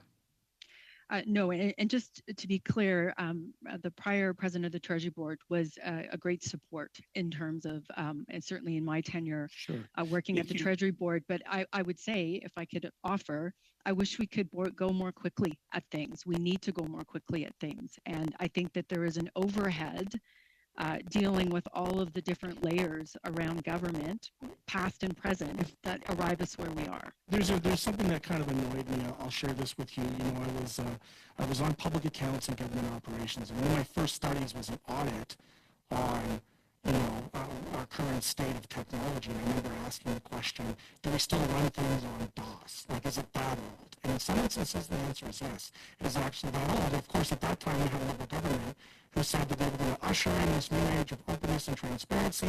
They had a minister for digital governance. And then kind of unceremoniously, they just disappeared sometime in 2019. Do you regret that? Do you think that maybe if we had kept that mandate and that kind of whole of government, using liberal jargon, whole of government approach, that there might have been some headway, some kind of fiscal intervention or investment by this government to get to where it was that you wanted to go? I think how I would answer that is the fact that in my experience, digital is everybody's job. This is about delivering programs and services to Canadians, both businesses and individual citizens. And when you make it one person's job, it doesn't get done. Well, of course, excluding yours, right? Excluding your job, we still keep that one? Well, I feel like you should keep a CIO of Canada for sure. I mean, I just put it up there. I had to make sure we tied that up because we got some folks who love austerity that might cut you next time they come through. All right. Thank you, Mr. Green. Thank you, Ms. Luello. Mr. Barrett, second round for 5 minutes. Go ahead. Well, I just want to pick up quickly, if I can, Ms. Luello, on your exchange with the previous questioner there. You know, you talk about it being digital being everyone's responsibility, but we've seen examples of a tremendous amount of outsourcing that has happened with respect to the development of digital products in government, and to the point where we're not even able to find out how many subcontractors work on a contract. So would you say that that's a responsible way for the government to manage IT systems? So I can't speak to the procurement approach, so that's out of my lane. But I can tell you, there's no world where we're going to fix this, where we're not going to need to work with contractors and professional services firms. We do not have the capacity inside government to solve the problem by ourselves. And as someone who's played that role in a number of large companies in Canada, I've always relied on a balance of our own people and firms that are well equipped to do the thing to deliver digital. With respect, I would say that there's an absolute absence of balance when we have companies like GC Strategies who are using limitless numbers of subcontractors to hide who's actually doing the work, to the point where government doesn't know and everyone points the finger. Well, that's not my responsibility. Procurement's not, your responsibility. Procurement says digital's not their responsibility. At the end of the day, Canadians get stuck with a huge bill, and everyone says that they're not responsible for having given them the price tag. Chair, my next question's to the Deputy Commissioner, if I can. Can the security of Canadians' data be guaranteed if the data is held on servers overseas? A quick answer, if you could, sir. Thank you, Mr. Chair. Again, it's a challenging question in the sense of depending on the encryption levels, depending on the actual servers, et cetera. So it can't be guaranteed. So it can't be guaranteed. I don't think any specific system, you do all you possibly can, but it is at risk. Does Beijing use social media to target dissidents in Canada? A quick answer, if you could. There's a variety of, Mr. Chair, there's a variety of means that China and other foreign actors use to target dissidents and conduct foreign interference activities, and the use of social media is definitely one of those means. Did the illegal so-called police stations that were being run by the dictatorship in Beijing, was the information that they were using to target the diaspora community in Canada, was that gleaned from social media data harvesting? So the alleged police stations is still very much an active and ongoing investigation, and therefore I can't provide any further details on that, as it could compromise the investigation. A very quick answer, if I could. Do you think it's a good idea, Deputy Commissioner, to have a requirement for app stores like the Apple App Store and the Google Play Store to require a responsible adult, a parent, to approve the downloads for all applications for individuals under the age of 16 years old? Do you think that would be a good practice and limit the exploitation and exposure of children? I think it would be a progressive dialogue from a policy perspective, yes. Okay, thank you. My remaining time to Mr. Gourde, please. Microphone, please. Gérance politique à l'élection 2019. For the election of 2019 and 2021, were you given a mandate to act if there is interference during the election period? I'll respond to the question. The RCMP did not have any active investigations in 2019 or 2021. If during the next election there were to be allegations of political interference, we share this mandate with the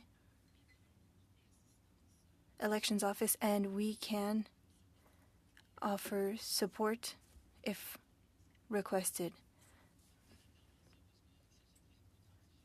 An election period is about 35 days, and so how quickly can you respond? You would have to be quick in order to be efficient. We investigate all allegations that we receive. And so as soon as we receive an allegation of criminal activities, we have a team. What can you do?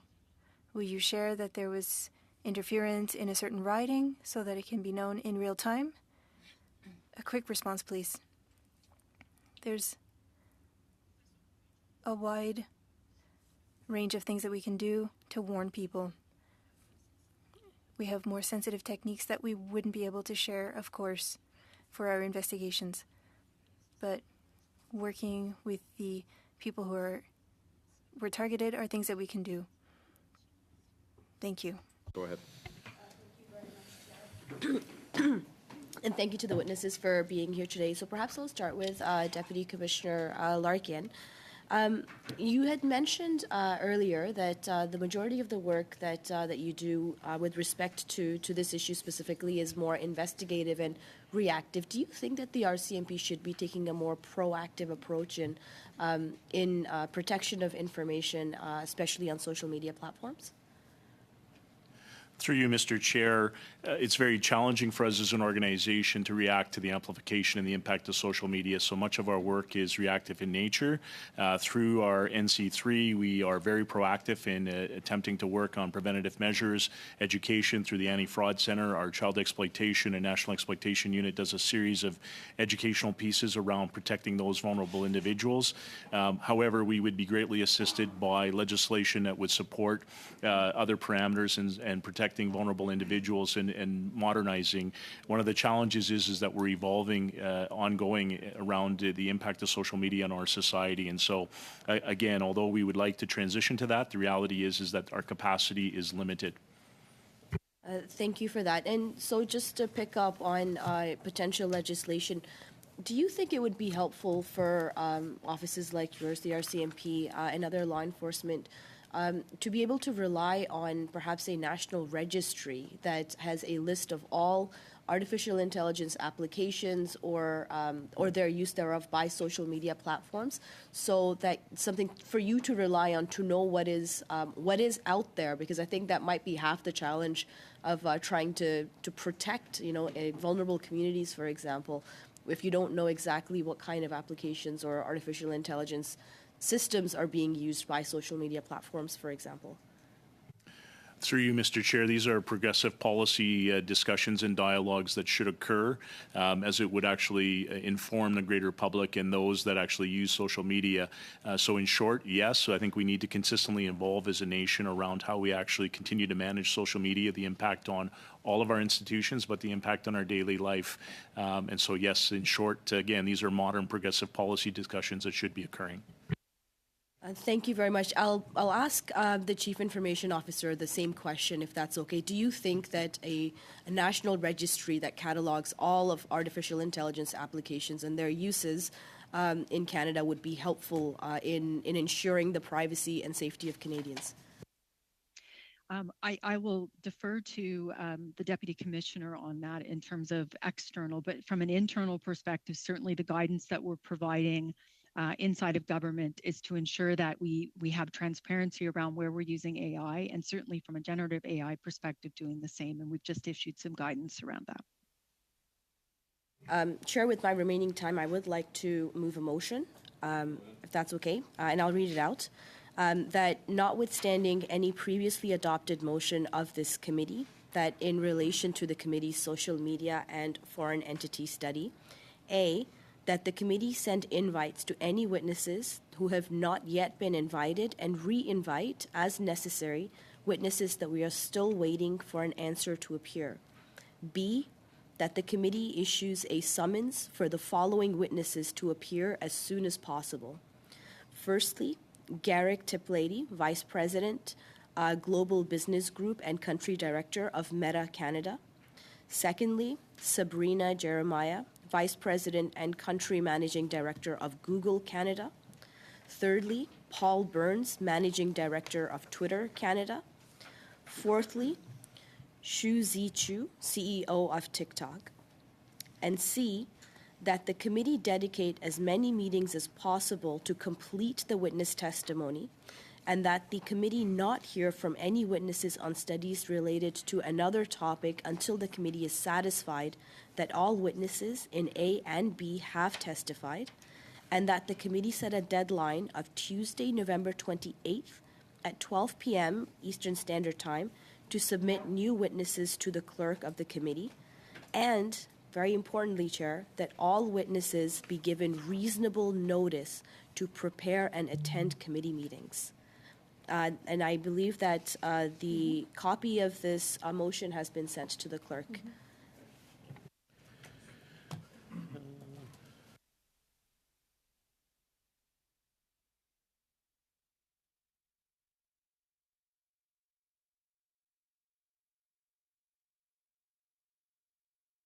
Can we suspend, Chair?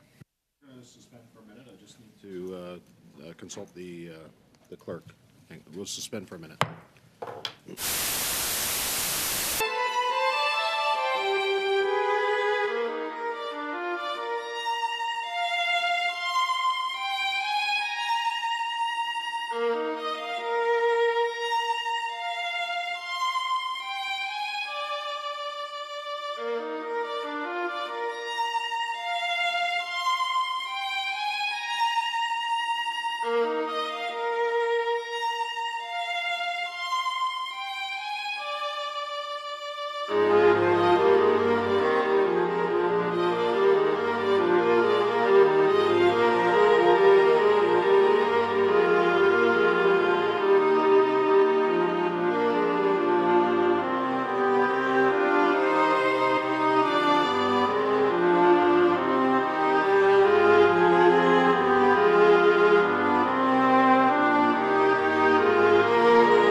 So there has been a motion that's been moved by Ms. Khalid. All members of the committee should have that motion. It's in relation to the current study, so it is an admissible motion. Before we get into debate, and I see your hand, Mr. Couric, Deputy Commissioner Larkin and Madame Gauvin, I'm going to release you at this point, if you don't mind. And I just want to say thank you for appearing before the committee today and providing valuable information. Ms. Luello, I'm going to release you as well. And it's not as easy for me. You just got to click cancel or leave meeting. But I do appreciate all of you being here today. Thank you. Thank you for the opportunity. Bye-bye. Okay, so you can speak to your motion, yes, and then I'm going to go to Mr. Couric. Go ahead. Thank you. And I'm hoping that members have had the opportunity to read the text of the motion, and I just want to clarify. The objective of this motion is for us to really wrap up this study. I mean, we started this in October. It's now December. We haven't really gotten through the spirit of the initial motion that has passed this. Point C, I just want to clarify that this doesn't mean that the study will go on forever. If it takes 2 meetings, if it takes 3 meetings to get through the witnesses that we have before us, for us to be able to write an effective report is really what I'm looking for, Chair. I just really want us to move forward with this study. as early as possible so that we can present and table a report in the House and find some concrete solutions to the very, very important issues that we're discussing. And it, again, I will reiterate, this does not mean that I intend for this study to go on forever. Ms. Khalid, I'm just going to, for the benefit of the committee, I'm just going to let you know that we do have resources till about 5:45. We've had a few delays, so the clerk has advised me of that. On the motion, Mr. Couric, you have the floor. Thanks very much, Chair. And I find it interesting that it's reading this motion. It shows that a filibuster by, I guess, any other name, because I've not personally, in my experience, and now having been elected for a number of years and spent a fair amount of time at this committee and others, that a motion would say as many meetings as possible to complete witness testimony. And certainly, I think that I understand that there are some topics of discussion that this committee has undertaken that certainly make the government uncomfortable, but I think that it's a wide-reaching motion where it basically says that this may never end, I think is concerning and certainly indicative of an ulterior motive. And that's not to diminish the importance of the subject at hand, but I think, Chair, we've had the conversation before that we can walk and chew gum at the same time. So I would just, if I could, and I don't want to give up my time, Chair, but I know this committee has spent some time working out a work plan, and I understand that the next two meetings are particularly seized with this. So I think in terms of information for the committee, I believe it would be relevant. And then I have some further comments, so I'll certainly continue on that. But, Chair, I'm wondering if you could direct the clerk or the analysts to share the specifics of what the work plan includes, specifically related to the next two meetings, and then I'll have a couple further comments. I appreciate the question, Mr. Couric. You'll still have the floor when we return. We do have witnesses for the 29th. We've been working on witnesses for December 4th. We actually have the notice of meeting ready to go out, and that would be Mr. Caraway would be coming, who unfortunately had some technical issues. Dr. Emily Laidlaw, Associate Professor and Canada Research Chair in Cybersecurity Law, University of Calgary. We've got Mr. Matt Malone, who's scheduled to appear, and the dais, Sam Andre, Managing Director, and Joe Masudi, Senior Policy Analyst. And I'm going to refer to the clerk to speak specifically about December 4th's meeting. Have we got witnesses at this point on December 4th, or Madam Clerk, or are we still waiting to hear? I still have to send invitation and confirmations, and also I would like directions from the committee, obviously. Okay. And then, of course, December 11th, we've agreed through our work plan, and perhaps the analysts can expand on this, to have the RCMP Commissioner here in relation to the motion that was passed by the committee as it relates to SNC Lavalin. So anything you would like to add, or? I was just going to say, as Nancy just said, that we're just looking for instructions, or whether it's through Ms. Cadid's motion, because technically, as you've noticed, some witnesses have declined the invitation, but in terms of the work plan that was circulated, it is at the end of the work plan, so that's why we needed instructions as to who next we invite. Okay. So that's the answer to that question, Mr. Couric. So you still have the floor. Go ahead. Thanks, Chair, and it's very telling. I think that we have, and this committee is seized with what is an important discussion surrounding social media and its impact on Canada and Canadian young people. But the fact that passing the motion as it's written, Chair, would effectively override the decisions, the work plan that has in its future the Commissioner of the RCMP to come and appear regarding SNC Lavalin. So I think that it's pretty clear that there is an ulterior motive in terms of this. And I would just note as well that I certainly would note that in the witnesses to appear, they have Meta, Facebook, there's a VP VP for Google and a managing director for Twitter Canada, but then they ask the CEO of TikTok, I think that for consistency, to ask executive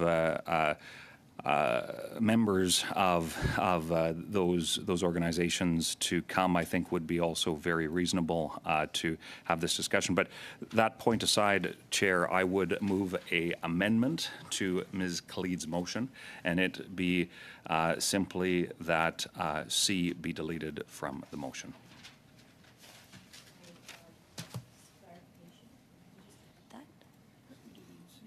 That delete. That C be deleted.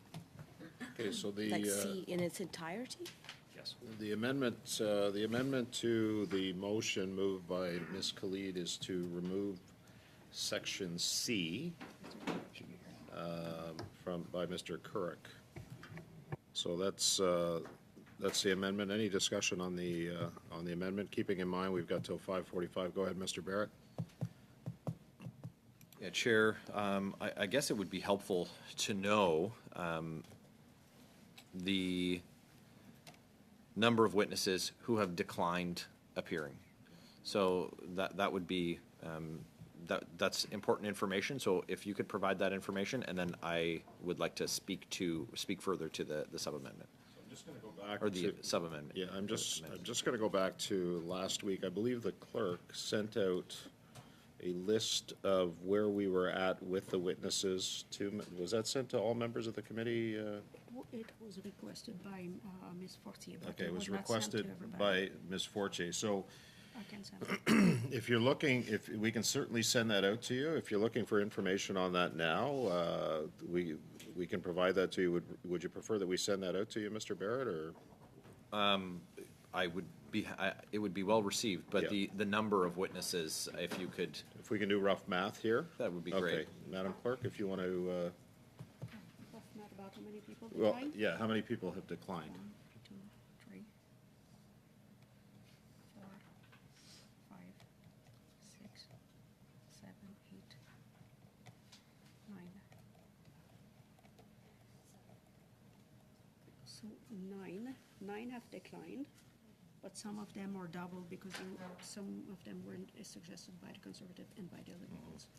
So nine total have declined of those who were asked. Some of them were on the same list as multiple parties. So, and just clarify what that yellow line is there. That's people who have not been able to Waiting, get in touch. waiting for an answer. So, we've got roughly, by my count, we saw about 5 or 6 that we haven't heard back from at this point. So, a total of nine have refused, said no. Roughly 5 we're still waiting for a response from. The ones listed in my motion. There's 10 that have not.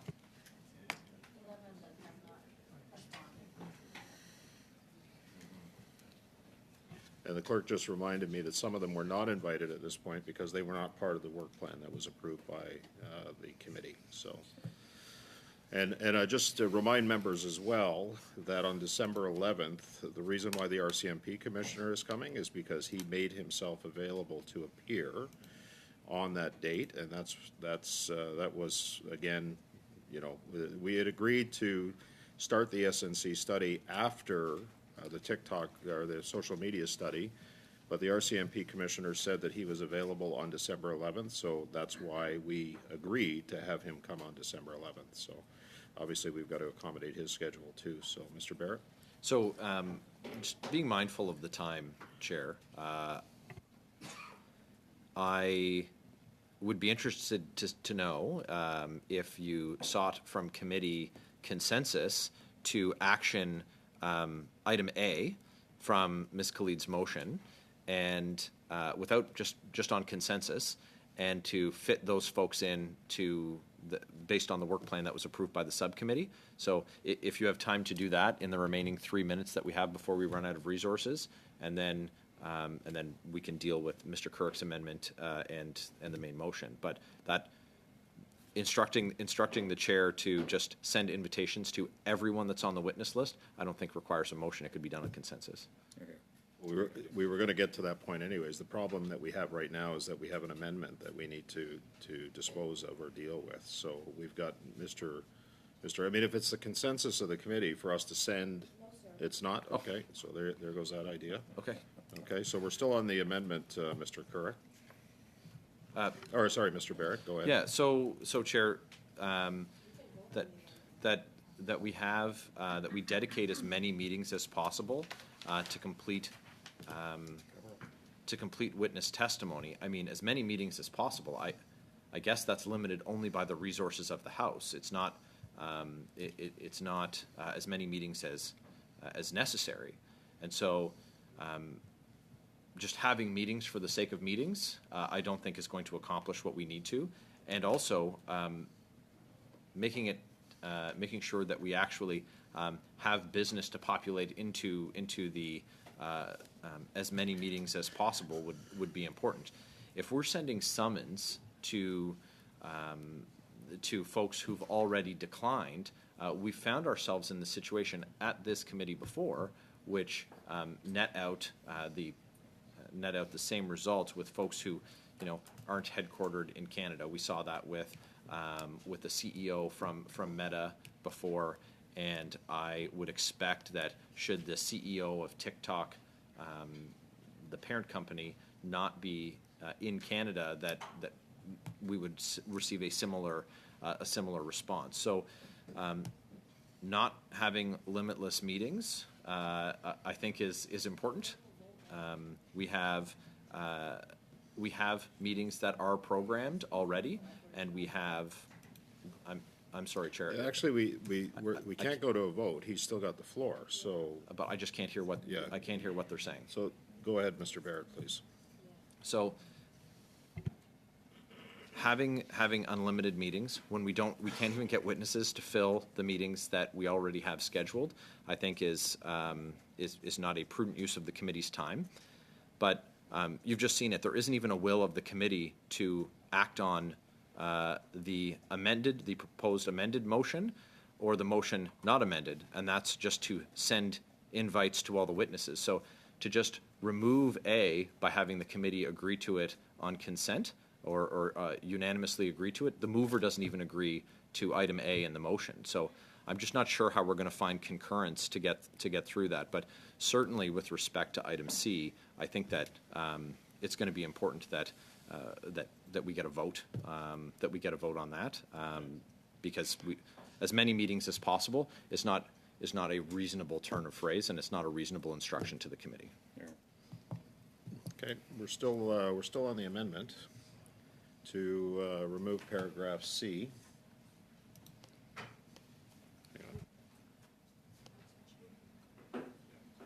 So we do have a hard stop right now. So I'm going to have to adjourn. I'm going to have to adjourn the meeting because I've just been indicated. I'll give you a quick second here. Go ahead, Chair. I would really implore you to get the votes in for the amendment. Let's vote on this motion as quickly as possible, because again, this is further delaying the study, Chair.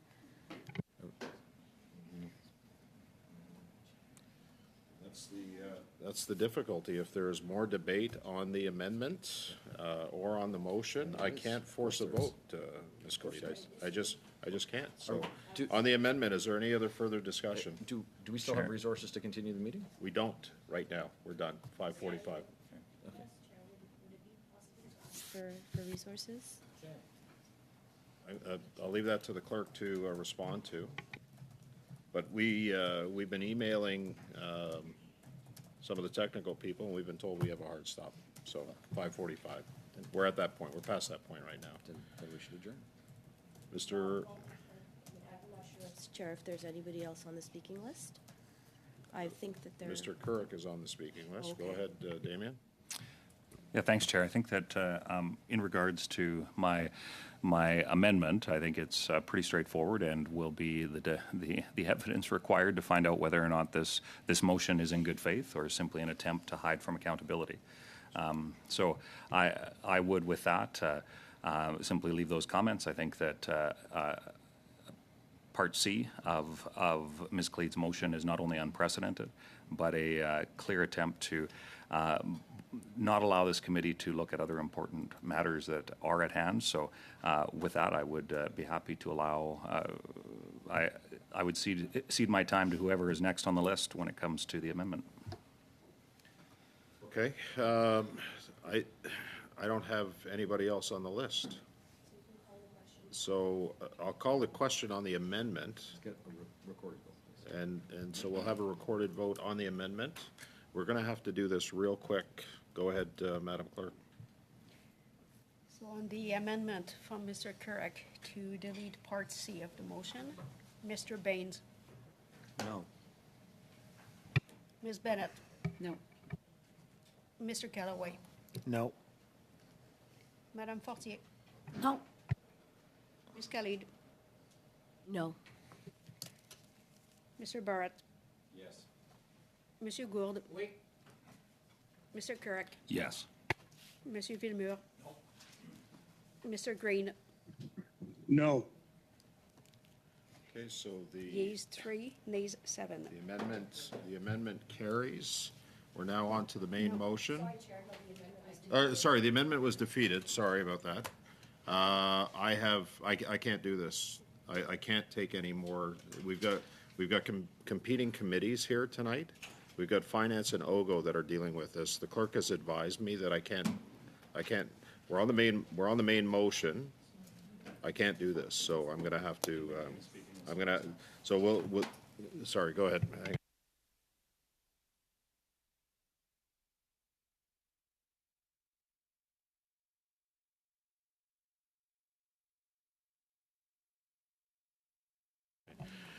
So just the clerk has advised me that if there's a desire to continue this, I just need a confirmed speaking list for when we resume this and whether there's a desire to resume this on December 4th. Okay? So December 4th.